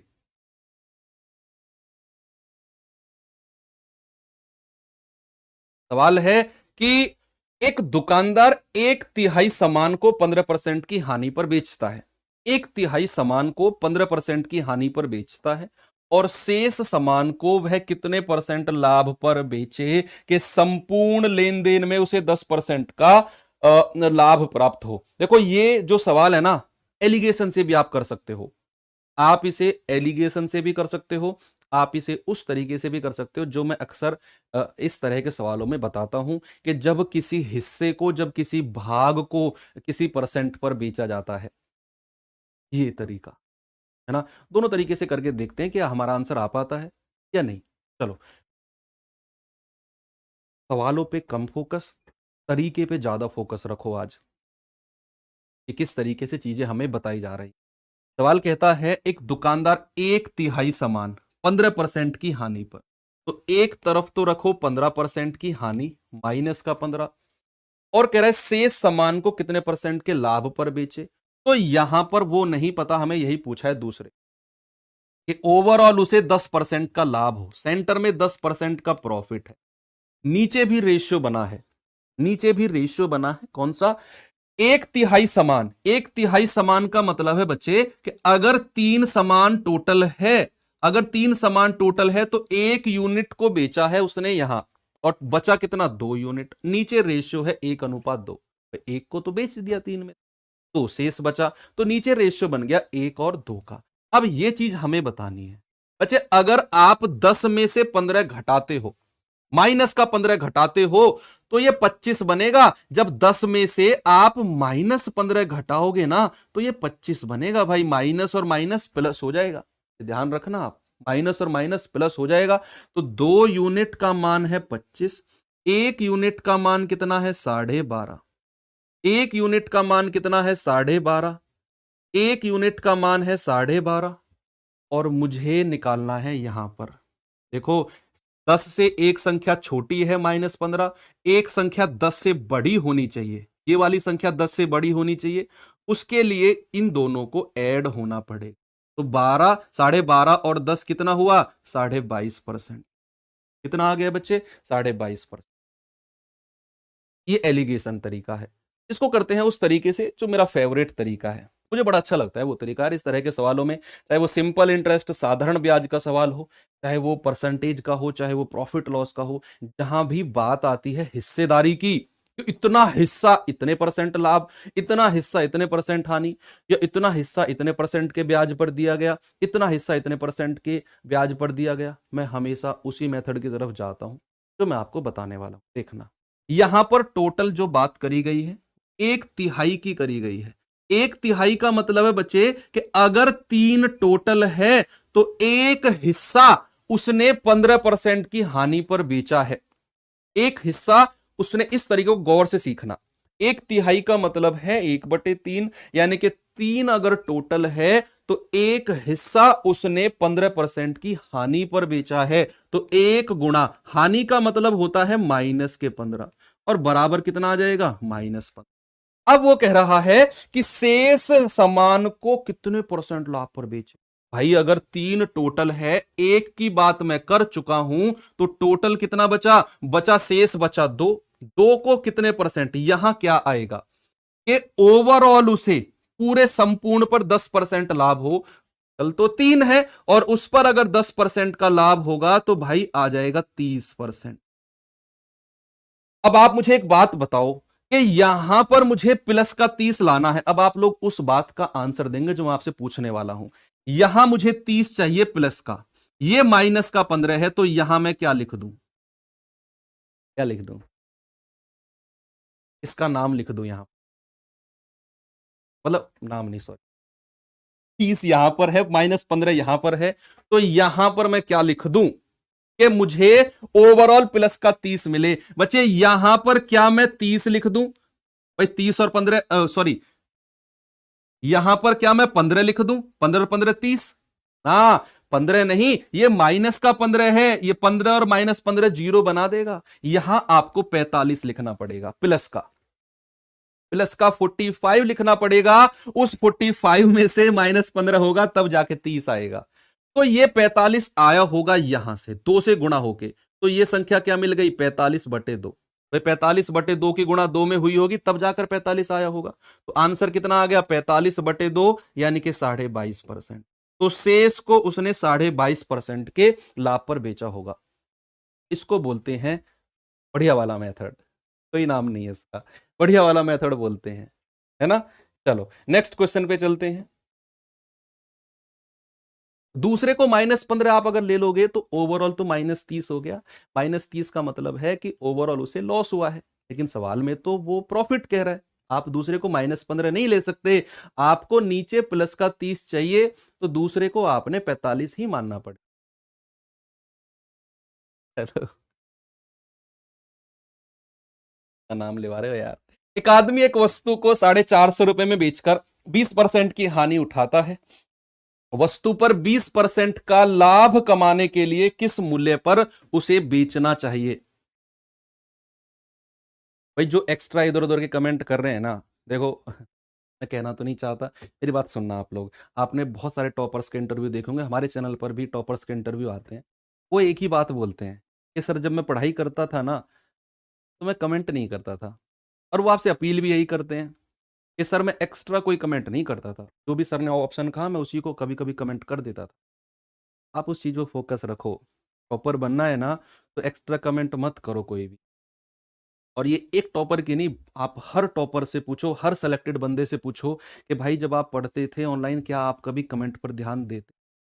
वो कहेगा नहीं, कमेंट पर ध्यान देता ही नहीं था। मैं जस्ट सारा फोकस मेरा होता था, फुल स्क्रीन पर फोन होता था मेरा, और मेरा पेन और मेरी कॉपी मेरे हाथ में और फुल स्क्रीन पर चलती। ये नहीं पता कोई क्या कमेंट कर रहा है। और आप में से मैं कर रहा हूँ, बच्चे देख रहे हैं, 30,500 बच्चे देख रहे हैं। इसमें से बहुत सारे बच्चे ऐसे होंगे जिनको अभी लाइव देख रहे होंगे, जो फुल स्क्रीन पर देख रहे होंगे, जिनको पता ही नहीं है कमेंट में क्या चल रहा है ना? आप भी ऐसे बनो। सवाल है, एक आदमी एक वस्तु को 450 में बेचकर 20% की हानि उठाता। कोई डाउट हो उसको लिखो, जेन्युइन डाउट हो उसको लिखो, जो भी आपका जेन्युइन डाउट हो। मैं देखता हूं उसको, जेन्युइन डाउट को ही मैं आंसर देता हूं, है ना, कमेंट में देखकर। तो सवाल ने कहा, एक आदमी एक वस्तु को 450 में बेचकर 20% की हानि उठाता है। 20% का लाभ कमाने के लिए किस मूल्य पर उसे बेचना चाहिए? तो यहां पर उसने दो विक्रय मूल्य की बात करी है, दो विक्रय मूल्य की। देखो सवाल ने कहा 450 में बेचकर 20% की हानि कमाता है। बच्चे जब उस व्यक्ति को 20% की हानि हो रही है तो कितने परसेंट में वो बेच रहा होगा? कितने परसेंट में वो बेच रहा होगा? जब उसे 20% की हानि हो रही है तो बच्चे क्या वो 80% में बेच रहा होगा? ये सेलिंग प्राइस है उसका पहला। जब वो 20% की हानि कर रहा है तो 80% में बेच रहा है। और जब उसे 20% का लाभ कमाना है तो कितने परसेंट में बेचेगा? जब उसे 20% का लाभ कमाना है तो क्या प्यारे भाई वो 120% में बेचेगा? तो 20% में बेचेगा, यस और नो? ये दूसरा सेलिंग प्राइस है। आप इनका अनुपात ले लो, 4 दूनी 8 और 4 तिया 12, ये 2-3 इनके सेलिंग प्राइस यानी कि विक्रय मूल्य का ही रेशियो आ गया। विक्रय मूल्य का कौन से वाला विक्रय मूल्य दिया हुआ है? 450 बच्चे ये 2 यूनिट का मान 450 दिया हुआ है। 1 यूनिट का मान कितना होगा? 450 बटे 2 यानी कि 225। 1 यूनिट का मान 225 है तो 3 यूनिट का मान कितना होगा? 3 गुणा 225 यानी कि 670। आपका आंसर कितना होगा? 675 होगा। ऑप्शन नंबर ए सही जवाब है। यानी कि 675 में उसने बेचा होगा, तब जाकर उसे 20% का प्रॉफिट हुआ है। तब जाकर उसे 20% का प्रॉफिट हुआ है। क्लियर है?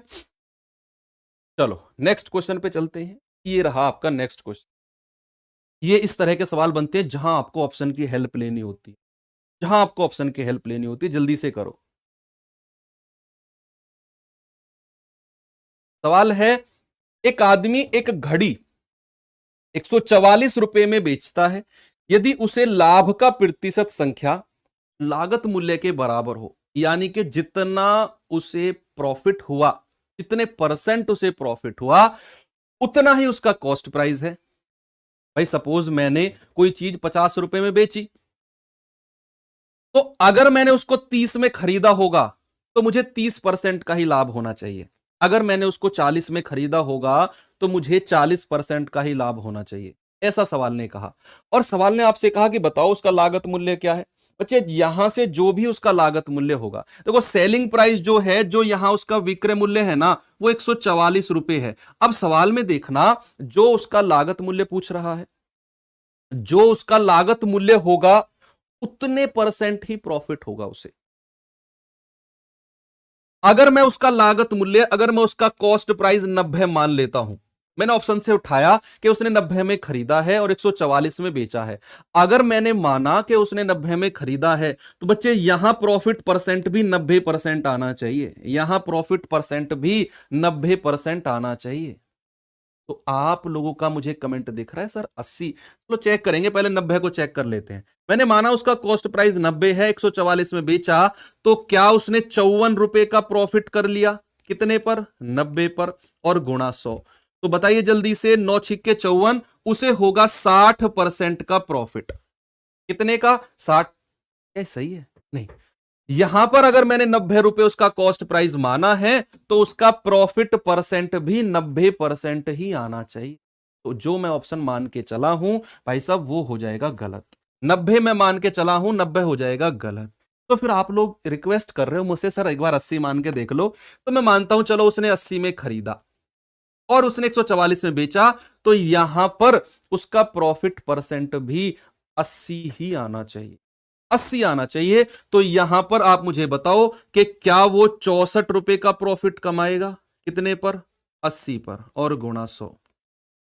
जीरो से जीरो खत्म, 8 अट्ठे 64, 8 धाम 80% का प्रॉफिट। अरे वाह, आप लोग तो सही निकल गए यार, आप लोग तो सही निकल गए कि 80 रुपए में खरीदा है, 80% का प्रॉफिट, यही तो सवाल ने कहा।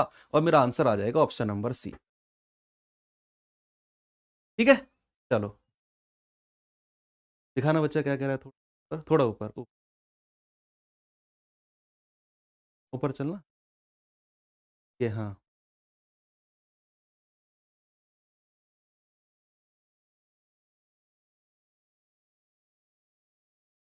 चलिए अगले सवाल पे चलते हैं। इस सवाल पे आओ। एक वस्तु को 5% की हानि पर बेचा जाता है। एक वस्तु को 5% की हानि पर बेचा जाता है। यदि उसे 55.25 अधिक पर बेचा जाता तो 8% का लाभ होता। तो वस्तु का क्रय मूल्य बता दो क्या होगा, जल्दी से बता दो। वस्तु का कॉस्ट प्राइस क्रय मूल्य क्या होगा? आप कहेंगे कि सर 5% की हानि हो रही है उसे, अगर मुझे इसे 8% के लाभ में बदलना है, तो ऐसा क्या हुआ कि जो पहले 5% की हानि हो रही थी वो 8% के लाभ में बदल गई? ऐसा क्या हुआ बच्चा? ऐसा हुआ कि उसने 55.25 रुपए ज्यादा में बेचना शुरू कर दिया। भाई हर टाइम हानि थोड़ी कमाएगा दुकानदार, कभी कभी लाभ भी कमा सकता है। तो यहां पर अगर 5% की हानि 8% के लाभ में बदली है, तो ऐसा करने पर कितना डिफरेंस आया बच्चे? जो पहले 5% की हानि हो रही थी, अब वो लाभ में बदली 8%।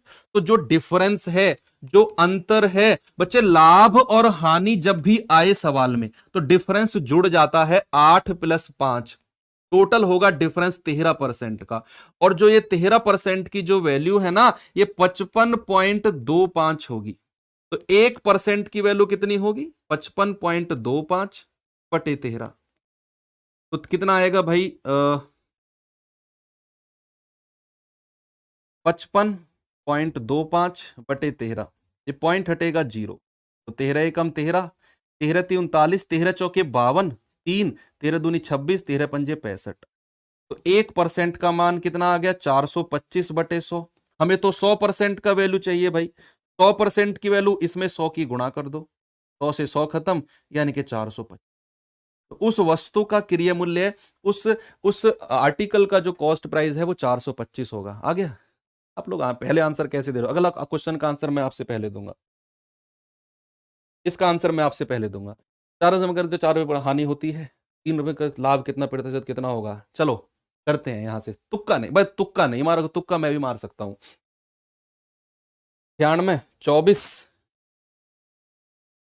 1/3, बताओ। 8%, तुक्का मारा है मैंने तो भाई।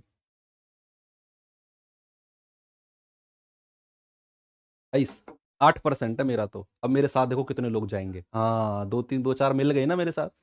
ये वो लोग हैं जो गांधी जी के जमाने से, जब गांधी जी ने सॉल्ट मार्च शुरू करी थी ना, गांधी जी के जो पीछे पीछे लग गए थे, जिनको ये भी नहीं पता था गांधी जी जा कहाँ रहे हैं। बस गांधी जी, भीड़ जा रही है भाई साहब गांधी जी के साथ साथ हो लो, तब से लोग पीछे पीछे हैं। तो मेरे साथ कितने लोग हैं? 2 4 आ गए थे ऐसे। 28% वाले हैं। चलो देखते हैं भाई। सवाल है, रुपया में 4 सामान की दर से बेचकर 4% की हानि होती है। अगले अगले सवाल से करेंगे, चलो चैलेंज मेरा और आपका। यदि वह रुपए में 3 सामान बेचा होता तो लाभ प्रतिशत कितना होता? लाभ प्रतिशत उसका कितना होता? Proportion method. बहुत गजब। प्रोपोर्शन मेथड, ऊपर रखना है रुपया और नीचे रखना है वस्तु, नीचे रखना है वस्तु। 1 रुपए में 4 सामान बेचा है, तो 1 रुपया और 4 सामान, 1 रुपया यहां पर लिख लेना है, थोड़ा मिसिंग है। 1 रुपए में 4 सामान की दर से बेचकर, ठीक है, तो 1/4, ऊपर रुपया है नीचे सामान है। ऐसा करने पर 4% की हानि हुई। बच्चे जब 4% की हानि हुई है तो 96% में बेचा है। ओके, समानुपात। अब वो कह रहा है 1 रुपए में 3 सामान बेचता है। 1 रुपए में रुपया रखना है ऊपर, सामान रखना है नीचे, और यहां पर ए मान लो कि उसे कितने परसेंट का लाभ होगा। लाभ होने के बाद उसने ए में बेचा है। भाई जब उसे 4% की हानि हुई तो 96% में बेचा, तो कुछ परसेंट लाभ हुआ होगा, वो करने पर उसने ए परसेंट में बेचा है। ठीक है, मैं ये ए परसेंट मान लेता हूं। अब सॉल्व करो, 1/4 गुणा 96% बराबर 1/3 गुणा ए परसेंट। परसेंट से परसेंट उड़ा दो तो कितना जाएगा? 3 से जाएगा 32 बार, क्रॉस मल्टीप्लाई कर दो, ए बराबर कितना? 4 दूनी 8, 4 तिया 12, यानी कि ए की जो वैल्यू आई है वो 128% है। तो 100% से तो ज्यादा है। कितनी ज्यादा है 100% से? 100% से ज्यादा है 28, यानी कि वो 28% के प्रॉफिट पर बेच रहा है। ऑप्शन नंबर सी, ए आपका सही जवाब है। ओके, तो अब चलते हैं। अब मुझे जल्दी से बता दो यहां आपका कितना स्कोर रहा, यहां आपका कितना स्कोर, कितने क्वेश्चन गलत हुए? चलो ये तो नहीं बता सकते कितने क्वेश्चन हमने किए हैं, कितना उनमें से सही हुए हैं। कितने क्वेश्चन प्रॉफिट लॉस में आपके गलत हुए हैं, बता दो। प्रॉफिट लॉस में कितने क्वेश्चन गलत हुए हैं? गलत तो आप बता ही सकते हो। फिर डिस्काउंट की तरफ चलते हैं, डिस्काउंट की तरफ चलते हैं। डिस्काउंट 3 क्वेश्चन गलत हैं, 5 क्वेश्चन गलत हैं, 4, यानी कि आपका औसतन में देख रहा हूं तो 3 से 5 क्वेश्चन आपके गलत हैं। अब आप खुद डिसाइड करना कि 18, 12 तो 14, 15 क्वेश्चन मैंने कराए हैं प्रॉफिट लॉस में, तो 15 क्वेश्चन में से आपके अगर 3 से 5 गलत हैं, मतलब कि आपके 33% क्वेश्चन गलत हो गए हैं। तो आपको अभी कितनी और मेहनत करनी है, कैसे करनी है, वो एंड ऑफ द सेशन हम बात करेंगे। एक बच्चा कह रहा सर एक ही सही हुआ, सब गलत हो गए। हाँ, ध्यान है। चलो चैप्टर नंबर 3 है भाई, हमारा परसेंटेज हो चुका है, प्रॉफिट लॉस हो चुका है। चैप्टर नंबर 3 डिस्काउंट पर आते हैं। ठीक है, डिस्काउंट पर ये बड़े बड़े चैप्टर हैं। बाकी कुछ चैप्टर ऐसे हैं जैसे बोट एंड स्ट्रीम हो गया, मिक्सचर एलिगेशन हो गया, डीआई हो गया, 5-5, 6-6 क्वेश्चन है बस इसमें, तो जल्दी जल्दी हो जाएंगे। टाइम स्पीड डिस्टेंस में 10-15 क्वेश्चन है, इन दोनों में 10-10 क्वेश्चन है। चलो डिस्काउंट चैप्टर की तरफ चलते हैं, और पहला क्वेश्चन डिस्काउंट का ये रहा। डिस्काउंट में भी ज्यादा क्वेश्चन नहीं है, डिस्काउंट में कम ही क्वेश्चन है।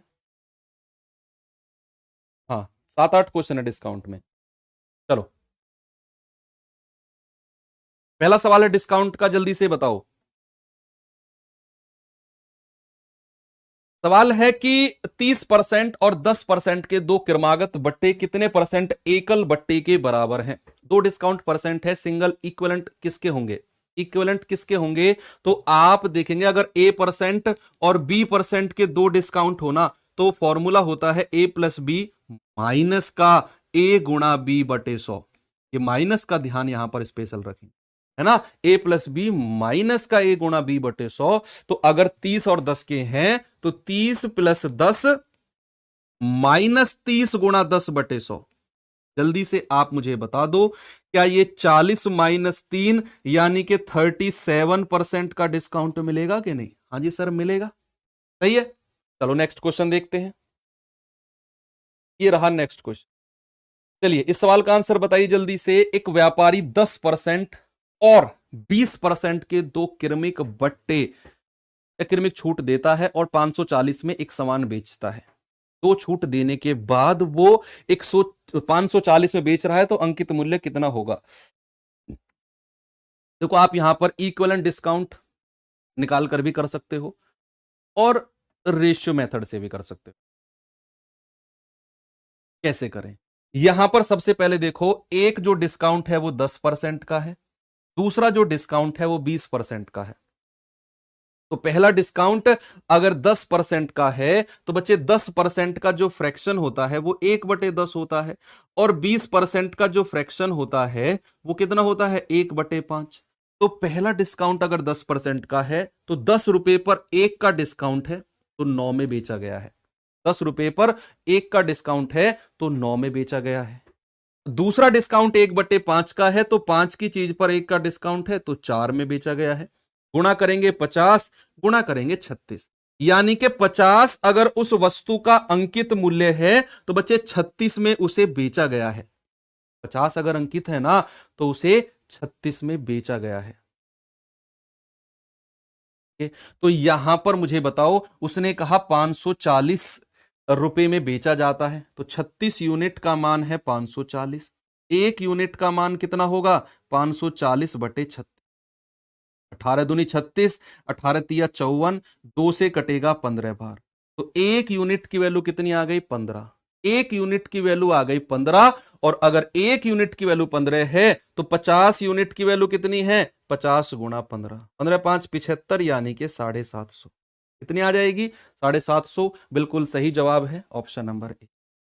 दूसरा मेथड है, आप इक्विवेलेंट डिस्काउंट से भी कर सकते हो। समतुल्य बच्चा क्या कह रहा है दिखाना। मोहम्मद तौफीक क्या बोल रहा है?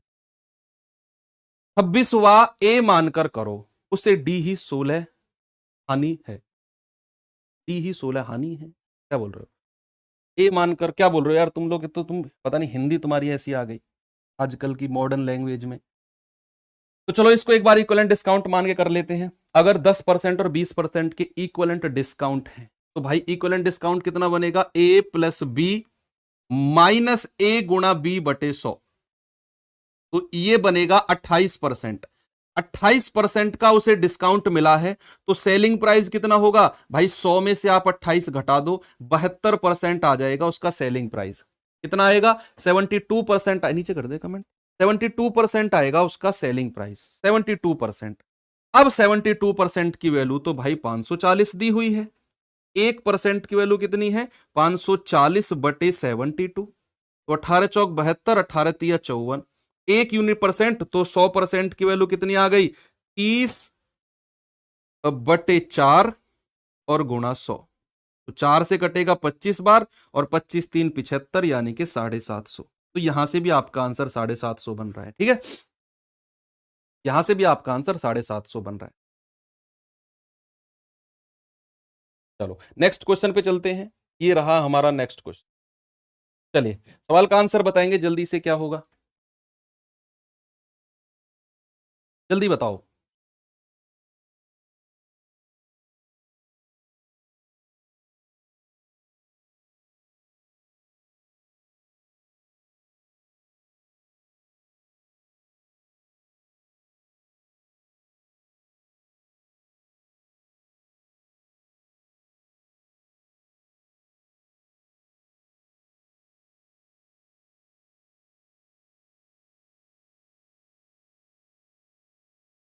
चलो भाई, व्यापारी अपने माल को अंकित मूल्य के 10% बट्टे पर बेचता है, 10% के डिस्काउंट पर। 10% का लाभ कमाने के लिए उस वस्तु को क्या मूल्य पर बेचे जो उसे 900 रुपए में प्राप्त हुई है, यानी कि जिस वस्तु का जो कॉस्ट प्राइस है वो कितना है? वो 900 रुपए है। ठीक है प्रिंस। चलो अब एक बात बताओ, जब भी मैंने आपसे कहा सवाल में आपको अंकित मूल्य और क्रिय मूल्य दिया हो, अंकित मूल्य और क्रिय मूल्य यानी कि कॉस्ट प्राइस और मार्केट प्राइस दिए हो, और आपको डिस्काउंट परसेंट और प्रॉफिट परसेंट की ही बात कर रहा हो, केवल डिस्काउंट परसेंट और प्रॉफिट परसेंट दिए हो, या फिर अंकित मूल्य और क्रिय मूल्य, ये चार चीजें आपसे सवाल में मेंशन किया हो, तो एक रेशियो बनता है। मैंने आपको बताया था कि क्रिय मूल्य और अंकित मूल्य का एक रेशियो बनता है कि 100% माइनस D% अनुपात 100% प्लस का P%, ये रेशियो बनता है। डिस्काउंट कितना है भाई? 10% का है तो ये बन जाएगा 90%। प्रॉफिट कितना है? 10% का है तो ये बनेगा 110%। परसेंट जीरो से परसेंट जीरो, जो हमारे क्रिय मूल्य और अंकित मूल्य का रेशियो है वो 9:11 बन गया। क्रिय मूल्य और अंकित मूल्य का जो रेशियो है 9:11 बन गया। अब सवाल ने कहा कि भाई जो उसे 900 रुपए में मिली हो, यानी कि क्रिय मूल्य कितना है? 900, एक यूनिट की वैल्यू कितनी है? 100, तो 11 यूनिट की वैल्यू कितनी आ गई? 1100। यही उसका अंकित मूल्य है और वही आपसे पूछा है। बिल्कुल करेक्ट आंसर है। नेक्स्ट क्वेश्चन को देखते हैं। और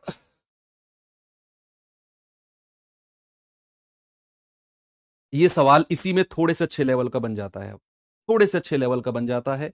जहां आपको क्रिय मूल्य और अंकित मूल्य का रेशियो निकालने के बाद भी थोड़ी सी परेशानी का सामना करना पड़ेगा, थोड़ी सी, ज्यादा नहीं, बहुत थोड़ी सी। एक व्यापारी अंकित मूल्य पर 4% का बट्टा देता है और 15 वस्तुओं की प्रत्येक खरीद पर एक वस्तु मुफ्त में देता है। यह लाइन बड़ी प्यारी है। और 35% का लाभ कमाता है। अंकित मूल्य को क्रिय मूल्य से कितना परसेंट बढ़ाया जाना चाहिए? अच्छा सवाल है। देखो मैंने कहा था सवाल में अगर अंकित मूल्य, क्रिय मूल्य, प्रॉफिट परसेंट और डिस्काउंट परसेंट चार चीज दी हो तो हम अनुपात की तरफ दौड़ के जाते हैं, अब भी जाएंगे। लेकिन इसने जो एक एक्स्ट्रा लाइन ऐड करी है ना, उसने थोड़ा सा हमारे दिमाग में ना घुमाव किया है। कौन सी लाइन है? उसने कहा 15 वस्तुओं की प्रत्येक खरीद पर एक वस्तु मुफ्त में। आप कभी सुपरमार्केट जाते हो, कहीं मॉल वगैरह में जाते हो, वहां पे लिखा होता है कि buy 3 get 1 free, buy 3 get 1 free, यानी कि 3 खरीदो और एक मुफ्त में ले जाओ। तो कई बार ठीक है, बाई 3 गेट 1 फ्री, वही चीजें 3 खरीदो और एक अलग से मुफ्त में ले जाओ। कई तरीके के ऑफर बनते हैं। वो कभी कभी कहते हैं कि ओवरऑल 3 खरीदो और एक ले जाओ। कभी कभी होता है कि 3 खरीदो और एक अपनी मर्जी से अलग से ले लो। ये वही वाला केस है। तो उसने कहा प्रत्येक 15 खरीदने पर एक वस्तु मुफ्त में देता है। एक वस्तु वो अलग से देता है कि भाई 15 चीज खरीदी है, एक ले मेरी तरफ से एक्स्ट्रा ले जा। तो इस तरह के सवालों में क्या करें? इस तरह के सवालों में क्या करें? तो यहां पर पहले तो वही तरीका करो कि क्रिय मूल्य और अंकित मूल्य का रेशियो, भाई 100% माइनस D%। डिस्काउंट है 40 तो ये आ जाएगा 96, सॉरी 4, डिस्काउंट है 4, ये आ जाएगा 96। प्रॉफिट है 35 तो 100 प्लस P यानी कि 135 ये आ जाएगा, 135 ये आ जाएगा, 96 ये आ जाएगा। अभी रुको, अभी एक चीज और कही है उसने। यहां पर देखना, दुकानदार 15 वस्तुएं बेच रहा है और एक वस्तु मुफ्त में दे रहा है। दुकानदार की जेब से कितनी वस्तु गई है? आप मुझे बताओ। अगर मैं आपसे कहूं दुकानदार की जेब से कितनी वस्तु गई है, तो आप कहेंगे सर दुकानदार की जेब से ना 15 तो उसने खरीदी थी ग्राहक ने और एक वस्तु उसने मुफ्त में दे दी। तो जो दुकानदार की जेब से वस्तु गई है वो तो लिखो कॉस्ट प्राइस के नीचे, और जो वस्तुओं का ग्राहक पैसा देकर गया है, जिन वस्तुओं का ग्राहक पैसा देकर गया है, वो लिखो अंकित मूल्य के नीचे। जब भी इस तरह का सवाल बने कि भाई सीपी और एमपी का रेशियो तो बना दिया लेकिन एक लाइन उसने अलग से ऐड कर दी, और एसएससी इस तरह के सवाल देता है, तो क्या करना है? जो वस्तु दुकानदार की जेब से गई है 16, वो लिख दो क्रिय मूल्य वाले के नीचे। जिन वस्तुओं का ग्राहक पैसा देकर गया है वो वस्तु लिख दो यहां अंकित मूल्य के नीचे। बताओ कितना होगा? 16 6 96 और 15 निम्मा 135, ये अनुपात बना। अब आप देख लो कितना ज्यादा उसने अंकित किया है। भाई 3 ज्यादा अंकित किया है, कितने पर? 6 पर, और गुणा 100, तो 3 दूनी 6 और 2 से जाएगा तो आप कहेंगे 50%। क्या कहेंगे? आप कहेंगे 50%। ऑप्शन नंबर सी बिल्कुल सही जवाब है। यही आपने करना है। ठीक है, चलो नेक्स्ट क्वेश्चन पे चलते हैं। ये रहा नेक्स्ट क्वेश्चन। 60 क्वेश्चन करने के बाद में ब्रेक लेंगे भाई 2-3 मिनट का। हमारे जो टोटल क्वेश्चन है वो 120 है। 50% कंप्लीट करने के बाद ही ब्रेक लेंगे हम 2-4 मिनट का। तब तक बैठे रहो यार, मैं भी तो लगा पड़ा हूं आपके साथ। मैं कहीं गया 1 आध मिनट के लिए? नहीं गया ना। देखो शंकर 30% और 10% की 2 क्रमिक छूट पर एक घड़ी खरीदता है और उसे 444 रुपए की कुल छूट मिलती है। वह उस घड़ी को किस मूल्य पर बेचे कि उसे 40% का लाभ हो? ये अच्छा क्वेश्चन है। किस मूल्य पर बेचे कि उसे 40% का लाभ हो? सबसे पहले तो एक बात देखो, शंकर 30% और 10% की 2 छूट पर एक घड़ी खरीदता है तो उसे 444 का डिस्काउंट मिला। तो पहले तो ये 2 डिस्काउंट बताओ, इनका इक्विवेलेंट डिस्काउंट बनेगा कितना? इनका इक्विवेलेंट डिस्काउंट बनेगा कितना? तो आप कहेंगे सर A+B माइनस A गुणा B/100, B/100। तो 40 में से 3 गए यानी कि 37% के डिस्काउंट पर वो खरीद कर लाया है। 33% का डिस्काउंट उसे मिला है, 37% का। और सवाल कह रहा है 444 रुपए का डिस्काउंट है, तो 37 की जो वैल्यू है वो 444 है। 1% की वैल्यू कितनी है भाई? 444/37। तो ये कितनी बार जाएगा? 37 एकम 37, 4 3 7, 37 दूनी 74। 1% की वैल्यू आ गई 12। सबसे पहले शंकर का उस कॉस्ट प्राइस बताओ कितना है, कितने में वो खरीद कर लाया था, कितने में वो खरीद कर लाया था, ये आप मुझे बता दो भाई। 100% का मान मत निकालना आप, 100% तो आप उस वस्तु का अंकित मूल्य निकाल दोगे। मैंने पूछा शंकर कितने परसेंट में खरीद कर लाया है, वो मैं आपसे पूछ रहा हूं। 37% का तो उसने डिस्काउंट ले लिया। अगर मैं आपसे कहूं शंकर का कॉस्ट प्राइस, तो क्या आप कहेंगे सर 63%? सर 63% में वो खरीद कर लाया है, 33% का तो उसने डिस्काउंट कर लिया। मैं शंकर का क्रिय मूल्य पूछ रहा हूं, तो आप कहेंगे 12 गुणा 63, यानी कि 12 तिया 36, 12 छिंग 72 और 3 75, यानी कि बच्चा 756 रुपए में शंकर उसे खरीद कर लाया है। 1200 रुपए अगर आप कह रहे हो तो आप गलत कह रहे हो, क्योंकि आप क्या कर रहे हो, 1% 12 तो 100% 1200 नहीं, वो आप अंकित मूल्य निकाल रहे हो। मैंने पूछा शंकर कितने में खरीद कर लाया, तो आपने कहा सर 1% 12, तो शंकर तो 63% में खरीद कर लाया है, तो 756 इतने में खरीद कर लाया। अब शंकर को 40% का लाभ कमाना है भाई, तो 40% लाभ के लिए 756 को 140% से गुणा करना होगा, 140/100। तो आप कर दीजिए भाई, 14 छिंग 84, हासिल के 8, 14 पंजे 70 और 8 78, 7, 14 सत्ते 98 और 7 105 और बटे 10 था, तो ये आ जाएगा 1058.4। तो कितना आंसर आएगा भाई, 1058.4। ऑप्शन नंबर बी आपका सही जवाब है, इतने में वो बेचेगा। बात क्लियर है? ओके, एक और तरीका बताऊं इसका, बढ़िया वाला। चलो देखते हैं बढ़िया वाला तरीका क्या हो सकता है, लेकिन यह तरीका आप शुरू में मत लगाना, मैं कम बताने की कोशिश करता हूं। मैं इसको रफ कर दूं, बढ़िया वाला तरीका बताता हूं। चलो, एक गजब का तरीका। सवाल क्या है, सवाल में उसने कहा जो भी उसने कहा, लेकिन लास्ट में हमने एक चीज देखी, कि उसने ना एक 40% के लाभ पर बेचना है उसे, 40% के प्रॉफिट पर उसे बेचना है। तो जब वो 40% के प्रॉफिट पर बेचेगा, तो प्यारे सैनिक क्या वो 140% में बेचेगा? जब वो 40% के प्रॉफिट पर बेचेगा, तो क्या वो 140% में बेचेगा? और 140 में मुझे कहीं ना कहीं दिखता है कि 7 × 20, यानी कि मेरा जो भी आंसर होगा वो 7 से जरूर कट रहा होगा। तो 40 में मुझे एक अभाज्य संख्या दिखी, एक प्राइम नंबर दिखा 7, तो मेरा जो भी आंसर होगा वो 7 से जरूर कटेगा। अभी मैंने क्वेश्चन को पढ़ा ही है, फिर से दूसरा तरीका बता रहा हूं ये मैं आपको। मैंने सवाल पढ़ा, मैंने देखा लास्ट में उसे 40% का लाभ कमाना है, और जब वो 40% का लाभ कमाएगा तो वो 140% में बेचेगा, यानी कि 7 का मल्टीपल मेरा आंसर होना चाहिए। बात चेक कर लेते हैं, 7 एकम 7 3, 7 से नहीं कट रहा है, 7 एकम 7 3, 7 पंजे 35, 1, 7 एकम 7 3, 7 से नहीं कट रहा है, 7 एकम 7 3, 7 से नहीं कट रहा है, यही कटेगा फिर 7 से। मत भी करो चेक, आ गया ना? ऑप्शन नंबर बी आपका बिल्कुल सही है। इस तरीके से आप सवाल को जल्दी कर सकते हो, लेकिन कब? जब आपके पास टाइम कम हो, या फिर जब आपकी प्रैक्टिस बहुत अच्छी हो, तब आप ये कर सकते हैं। ये सवाल करो, एक घड़ी का अंकित मूल्य 720 है, एक व्यक्ति 2 बार पट्टा कटवाकर वही घड़ी 550.8 रुपए में खरीदता है। यदि पहली बार का बट्टा 10% हो, तो दूसरी बार का बट्टा क्या होगा? देखो, 2 डिस्काउंट दिए, और दोनों डिस्काउंट के बाद ना उसने 550.8 में खरीदा है। एक डिस्काउंट 10% है, दूसरा आपसे पूछा है। इस सवाल को करने के 5-6 तरीके हैं, आप किसी भी तरीके से कर सकते हो, किसी भी तरीके से। ये सवाल मैं कर रहा हूं, अगर जिसने डिस्काउंट पढ़ा है ना, ये सवाल तो जरूर किया होगा। तो आपको जो तरीका आता है, आप उस तरीके से सवाल का आंसर बताओ। दूसरा डिस्काउंट क्या होगा? मैं कहता हूं कि भाई अगर वो 720 में खरीदा है, और लास्ट में 720 अंकित है और 550 में खरीदा है, पहला डिस्काउंट है 10% का, तो भाई इसका 10% कितना होता है? 72 रुपए। तो इसमें से 72 घटाएंगे, 10 में से 2 गए 8, 11 में 7 गए 4, यानी कि पहले डिस्काउंट के बाद वो वस्तु उसे 648 में पड़ी होगी। दूसरा डिस्काउंट पूछा है, और उसके बाद वो 550.8 रुपए में पड़ी है। तो आप देख लो कितने रुपए का डिस्काउंट दिया है ओवरऑल कितने रुपए का डिस्काउंट दिया है।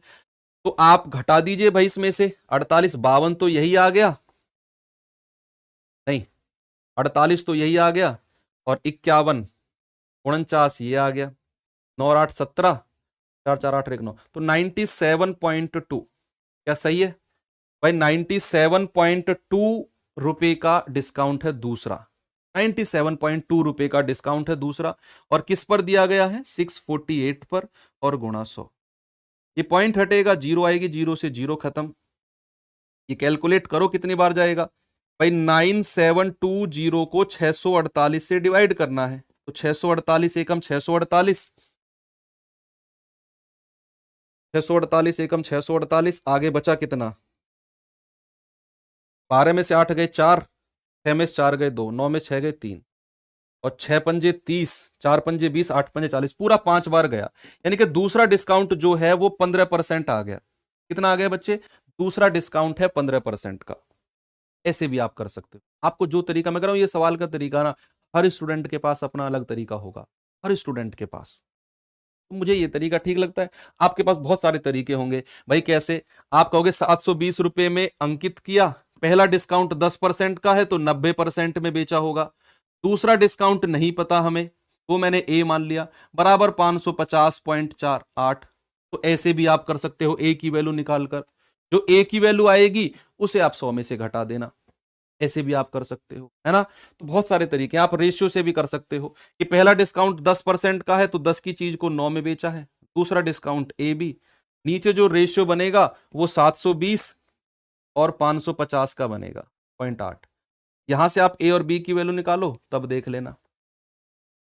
इस तरह के सवालों के तो बहुत आंसर है। आप डायरेक्ट ऑप्शन से भी कर सकते हो, आप डायरेक्ट भी कर सकते हो। कैसे? आप देख लो, 720 रुपए की कोई चीज है, 550.8 में बेची है, तो कितना परसेंट का डिस्काउंट मिला है ओवरऑल।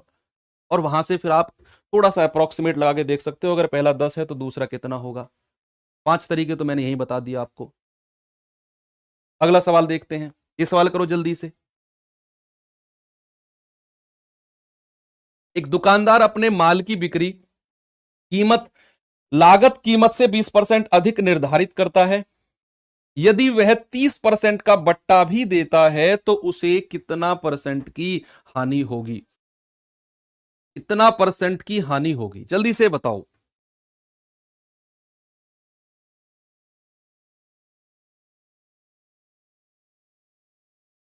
भाई उसने कहा दुकानदार अपने माल का बिक्री कीमत लागत से 20% अधिक निर्धारित करता है।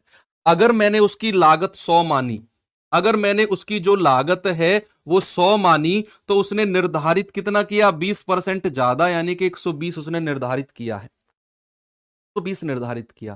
सवाल ने कहा कि उसने 30% का डिस्काउंट भी दिया, 30% का डिस्काउंट भी दिया। 30% का डिस्काउंट देगा वो इस पर, 30% का डिस्काउंट कितना होता है? 36।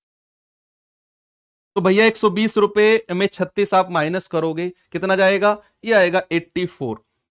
यानी कि 100 रुपए की चीज है और 84 में बेची है, 84 में बेची है, तो कितने परसेंट का डिस्काउंट है? आप कहेंगे सर 16 का डिस्काउंट है 100 पर, और गुणा 100, तो ये आ जाएगा 16%। 16% का डिस्काउंट है, ठीक है? सभी का आंसर आ रहा है। चलो नेक्स्ट क्वेश्चन देखते हैं, और ये डिस्काउंट का लास्ट क्वेश्चन है, इसके बाद में साधारण ब्याज शुरू हो जाएगा हमारा। जल्दी से बता दो, डिस्काउंट का लास्ट है, इसके बाद में सिंपल इंटरेस्ट साधारण ब्याज शुरू हो जाएगा।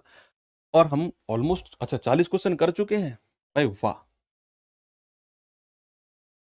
2-3 चैप्टर के क्वेश्चन तो आगे आगे भागेंगे, क्योंकि सबसे मेन इंपॉर्टेंट चैप्टर है परसेंटेज, प्रॉफिट लॉस, डिस्काउंट, और आपका कंपाउंड इंटरेस्ट, और टाइम स्पीड डिस्टेंस। और यही देखो, मेरे जो पल्ले पड़े हैं भाई, ऐसे चैप्टर पड़े हैं थोड़े बड़े बड़े हैं, तो वो करने तो पड़ेंगे ना हमें। आपको सीजल में कौन सी पोस्ट मिली है, क्या फर्क पड़ता है? केजी में है भाई, डिविजनल अकाउंटेंट।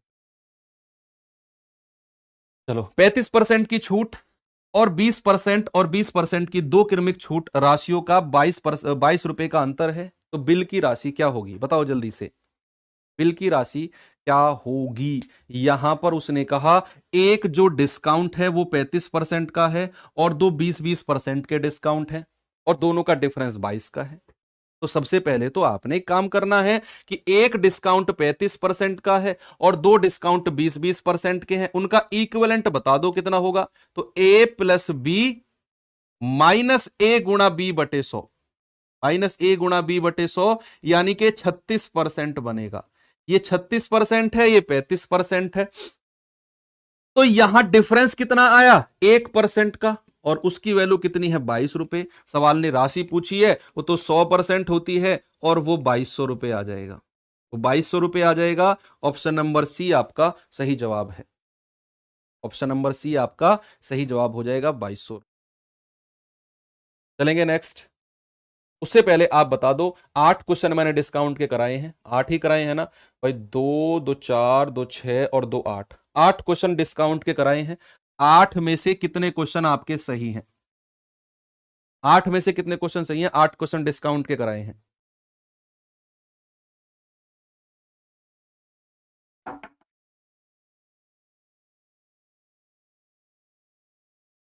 6 7। देखिए डिस्काउंट आपका ठीक है, डिस्काउंट आपका ठीक है, एक आध तो गलत चलता भी है। चलो नेक्स्ट चलते हैं भाई। हमारे कौन कौन से चैप्टर हो चुके हैं? परसेंटेज हो चुका है, प्रॉफिट लॉस हो चुका है, डिस्काउंट हो चुका है, 3 चैप्टर हो चुके हैं। चौथा चैप्टर है हमारा सिंपल इंटरेस्ट। तो फोर्थ चैप्टर की तरफ चलते हैं, साधारण ब्याज। इसके बाद में कंपाउंड इंटरेस्ट, चक्रवृद्धि बचेगा, समय चाल दूरी बचेगा, नावधारा, मिक्सर एलिगेशन, क्षेत्र मिति, डीआई तो लास्ट के 10 मिनट में उड़ा देंगे, 10 मिनट में उड़ा देंगे, 10-12 क्वेश्चन है ना। तो बड़े बड़े चैप्टर कौन कौन से बच रहे? सिंपल इंटरेस्ट भी ऐसे उड़ा दोगे आप। कंपाउंड इंटरेस्ट अच्छा चैप्टर है, यानी कि ये 5वें और 6ठे चैप्टर के लिए तैयार हो जाओ। सिंपल इंटरेस्ट के बाद आपको मैं 2-4 मिनट का रेस्ट दे दूंगा, तो आप थोड़ा सा पानी वानी पी लेना, क्योंकि अगले जो 2 चैप्टर आने वाले हैं इनमें आपको मैं नहीं उठने दूंगा। चक्रवृद्धि ब्याज और टाइम स्पीड डिस्टेंस, दोनों चैप्टर में आपको नहीं उठने दूंगा। इसको भी इसके साथ लो 6 7 8 में, है ना। फिर सीधा आपको मैं ब्रेक दूंगा मिक्सर एलिगेशन से पहले, मिक्सर एलिगेशन और फिर आपका मेंसुरेशन, ठीक है। डीआई है तो लास्ट में नहीं दिख रहा तुम्हें, लिखो लिखा तो है डीआई, ये रहा। डीआई की बड़ी चिंता रहती है तुम्हें, क्या बात है। तो चलो चैप्टर शुरू करते हैं बच्चे, सिंपल इंटरेस्ट साधारण ब्याज, चैप्टर नंबर 4। और पहले क्वेश्चन के साथ शुरुआत करते हैं। ये रहा पहला क्वेश्चन, 10-11 क्वेश्चन के आसपास है इसमें, अच्छे अच्छे मैंने क्वेश्चन सेलेक्ट करे हैं इसमें। चलो जल्दी से बताओ। हाँ ग्राफ, आप पता कर रहे हैं, डीआई कह तो दिया, डीआई का मतलब डाटा इंटरप्रिटेशन, वही ग्राफ होता है मेरे शेर, वही ग्राफ होता है। नागपुर का पोस्ट, तो कहाँ से तुम लोग जासूस हो, तुम लोग कहाँ से ढूंढ के आते हो तुम खबरों को? ये भी पता है कि नागपुर है। कितने क्वेश्चन है टोटल? टोटल है 120 क्वेश्चन। अभी हम 41वें क्वेश्चन पर हैं। किसी राशि का साधारण ब्याज मूलधन का 4/9 भाग है। यदि साधारण ब्याज का वार्षिक दर और अवधि वर्ष समान हो तो ब्याज की दर बता दो क्या होगी।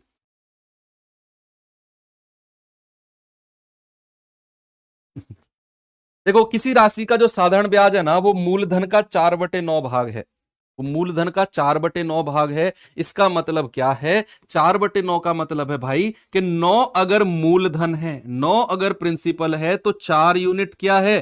4 यूनिट सिंपल इंटरेस्ट है, 4 यूनिट साधारण ब्याज है, 4 यूनिट साधारण ब्याज है। तो आप यहां पर एक बात और कही है, जो वार्षिक दर है ना, वो अवधि के बराबर है। जो हमारा रेट ऑफ इंटरेस्ट है वो समय के बराबर है, रेट ऑफ इंटरेस्ट है वो समय के बराबर है। ये बात क्लियर है? ओके। अब हमें जानते हैं कि साधारण ब्याज बराबर मूलधन गुणा दर गुणा समय बटे 100। तो साधारण ब्याज कितना है? 4 यूनिट है। मूलधन कितना है? 9 यूनिट है। अब उसने आपसे कहा है कि ब्याज की दर बतानी है, तो ब्याज की दर को मैं आर मान लेता हूं। अब यहां पर खेल पलटेगा, यहां पर जो समय है ना, इसकी जगह भी आपको आर ही मानना है, क्योंकि उसने कहा जो दर है वो समय के बराबर है। आप कह सकते हो आर बराबर टी, रेट बराबर टाइम, तो टाइम की जगह भी आप आर लिख सकते हो और बटे 100। तो कितना होगा? आर स्क्वायर बराबर होगा 4 × 100, 400 और बटे 9। तो यहां से अगर मैं आर आपसे कहूं तो आप कहेंगे 400/9 का रूट है, 400 का होता है 20 और 9 का होता है 3, यानी कि 6 सही 2/3%। क्या आंसर आ जाएगा? Option number B. 6 सही 2/3% आपका आंसर आ जाएगा। ठीक है, चलो चलो अगले सवाल पे चलते हैं।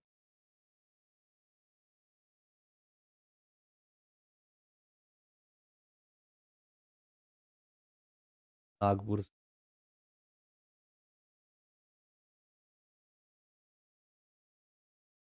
जी रेलगाड़ी रह गई, रेलगाड़ी रह गई। और भाई कहाँ रह गई, कहाँ जाना था तुमको, रेलगाड़ी रह गई जो है। 15-20 बार लिखा रेलगाड़ी रह गई, रेलगाड़ी रह गई, कहाँ जाना था? ऊपर ऊपर है, ऊपर हो।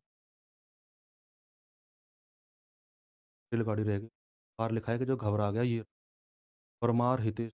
रेलगाड़ी रह गई, कहीं जा रहा था क्या? नीचे आज नीचे कमेंट। भाई दूसरी में निकल जाना अगर रह गई तो, क्या कर सकते हैं, रिजर्वेशन था क्या? चलो, कोई राशि साधारण ब्याज द्वारा किसी दर से 3 वर्ष में स्वयं का 7/6 गुना हो जाती है। बैक टू बैक सवाल लेकर आया हूं, थोड़ा सा कंफ्यूजन वाला सवाल है।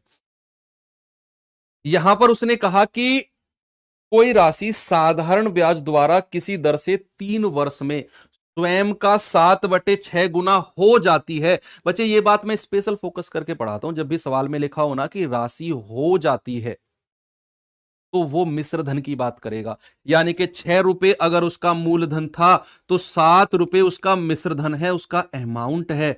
तो यहां अगर मैं कहूं कि साधारण ब्याज कितना है, तो आप कहेंगे 7 में से 6 गया सर, 1 रुपया साधारण ब्याज है। और आप जानते हैं साधारण ब्याज बराबर होता है मूलधन गुणा दर गुणा समय बटे 100। तो साधारण ब्याज है 1, मूलधन है 6, दर कितनी है हमें नहीं पता, निकालनी है। समय कितना है 3 वर्ष और बटे 100। तो कितना आएगा, आर बराबर आएगा 100/6×18।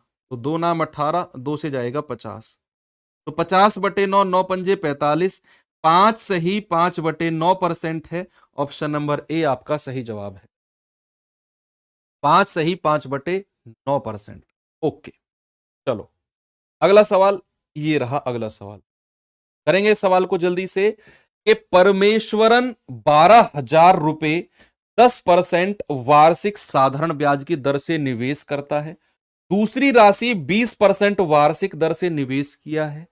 1 वर्ष के बाद निवेशित राशि पर साधारण ब्याज का वार्षिक दर 14% है। तो कुल कितना पैसा उसने निवेश किया? आसान है, कर लेंगे आप भाई।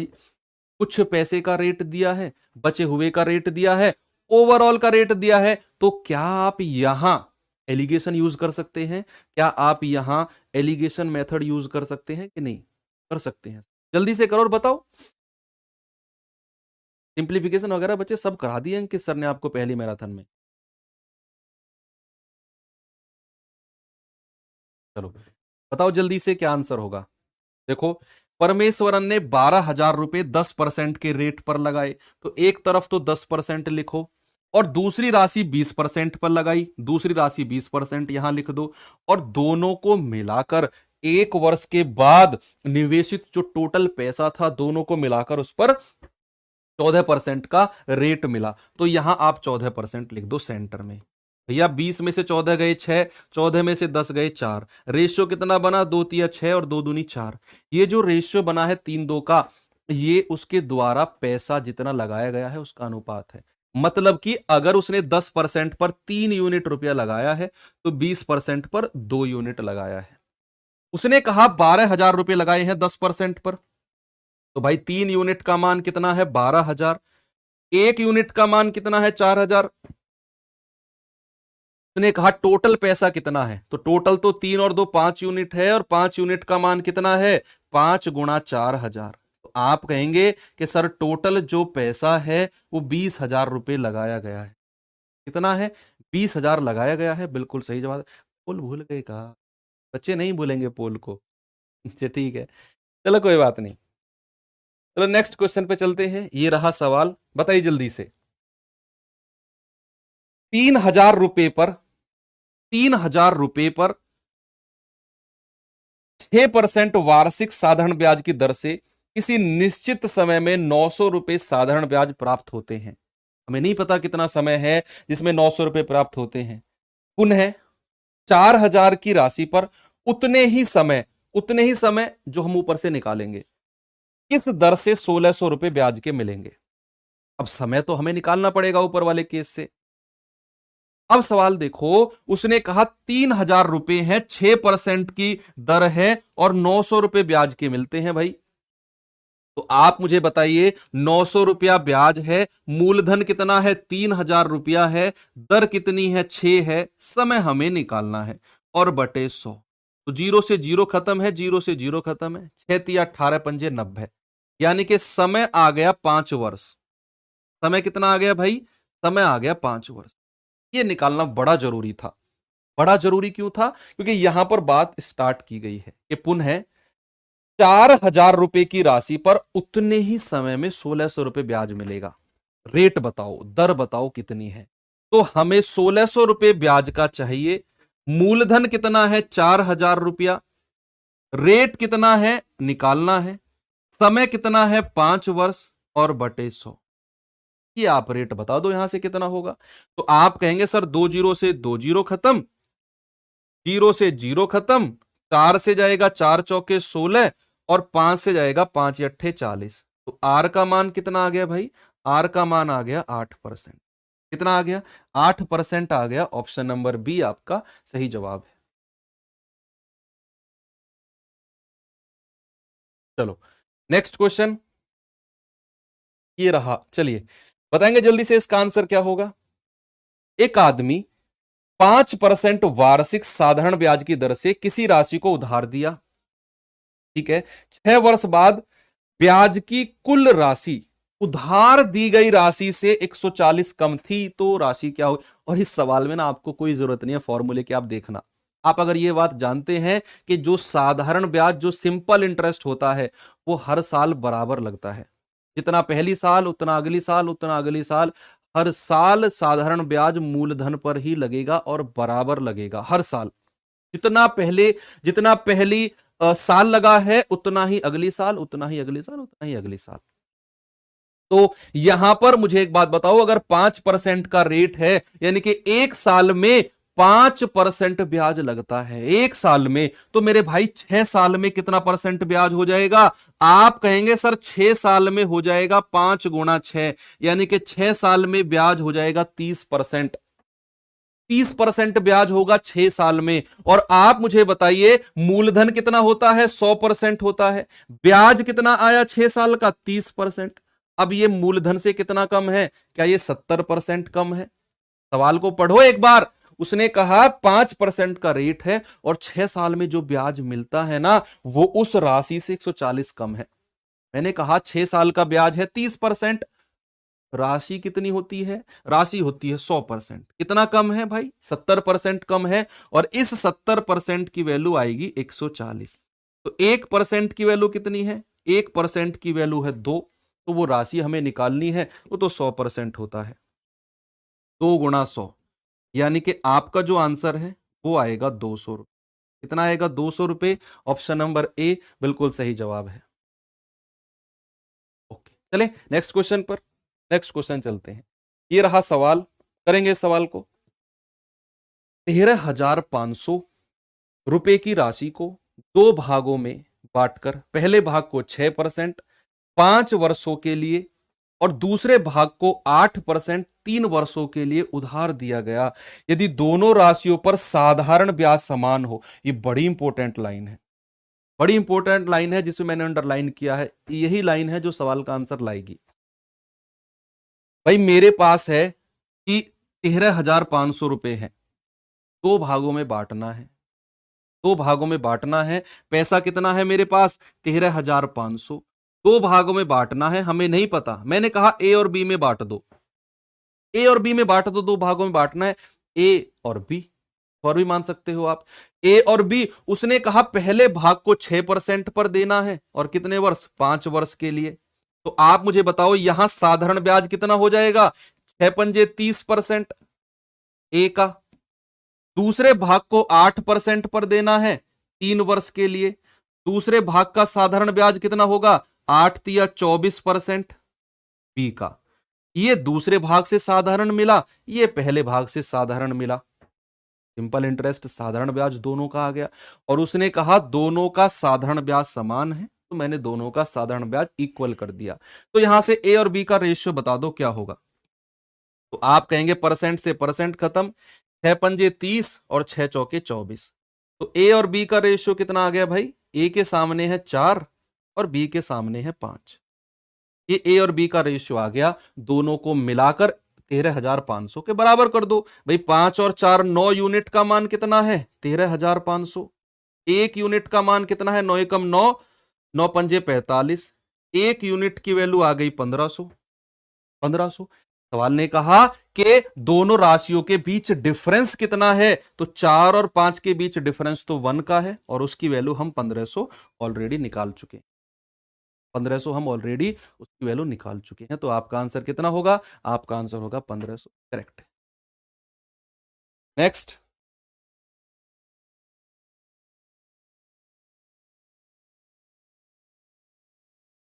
जल्दी से आंसर बताएंगे क्या होगा इसका। कोई राशि किसी निश्चित दर से 3 वर्ष में 7 गुना हो जाती है, तो कितने वर्षों में 10 गुना हो जाएगी। साधारण ब्याज का क्वेश्चन है। मैं कह रहा हूं मैंने हर एक सवाल छांट कर लेकर आया हूं कि इस तरह का भी बन सकता है, इस तरह का भी बन सकता है, इस तरह का भी बन सकता है। तो यहां पर उसने कहा 3 वर्षों में 7 गुना हो जाती है। बच्चे इस बात से मतलब है 7 गुने का मतलब है 1 से 7, यानी कि अगर 7 रुपया मिश्र धन है तो 1 रुपया मूलधन है। तो यहां अगर मैं आपसे कहूं ब्याज कितना बना है, 1 रुपया मूलधन 7 रुपया मिश्र धन, तो ब्याज बना है 6 रुपए। 6 रुपए ब्याज का बना है। और कितने वर्षों में, 3 वर्षों में। 3 वर्षों में 6 रुपया ब्याज का बना है। सवाल कहता है कितने वर्षों में वो 10 गुना हो जाएगी। 10 गुने का मतलब होता है बच्चे, 10 गुने का मतलब होता है कि 1 रुपया मूलधन है तो 10 रुपया मिश्रधन है। तो यहां ब्याज कितना बनेगा, यहां ब्याज बने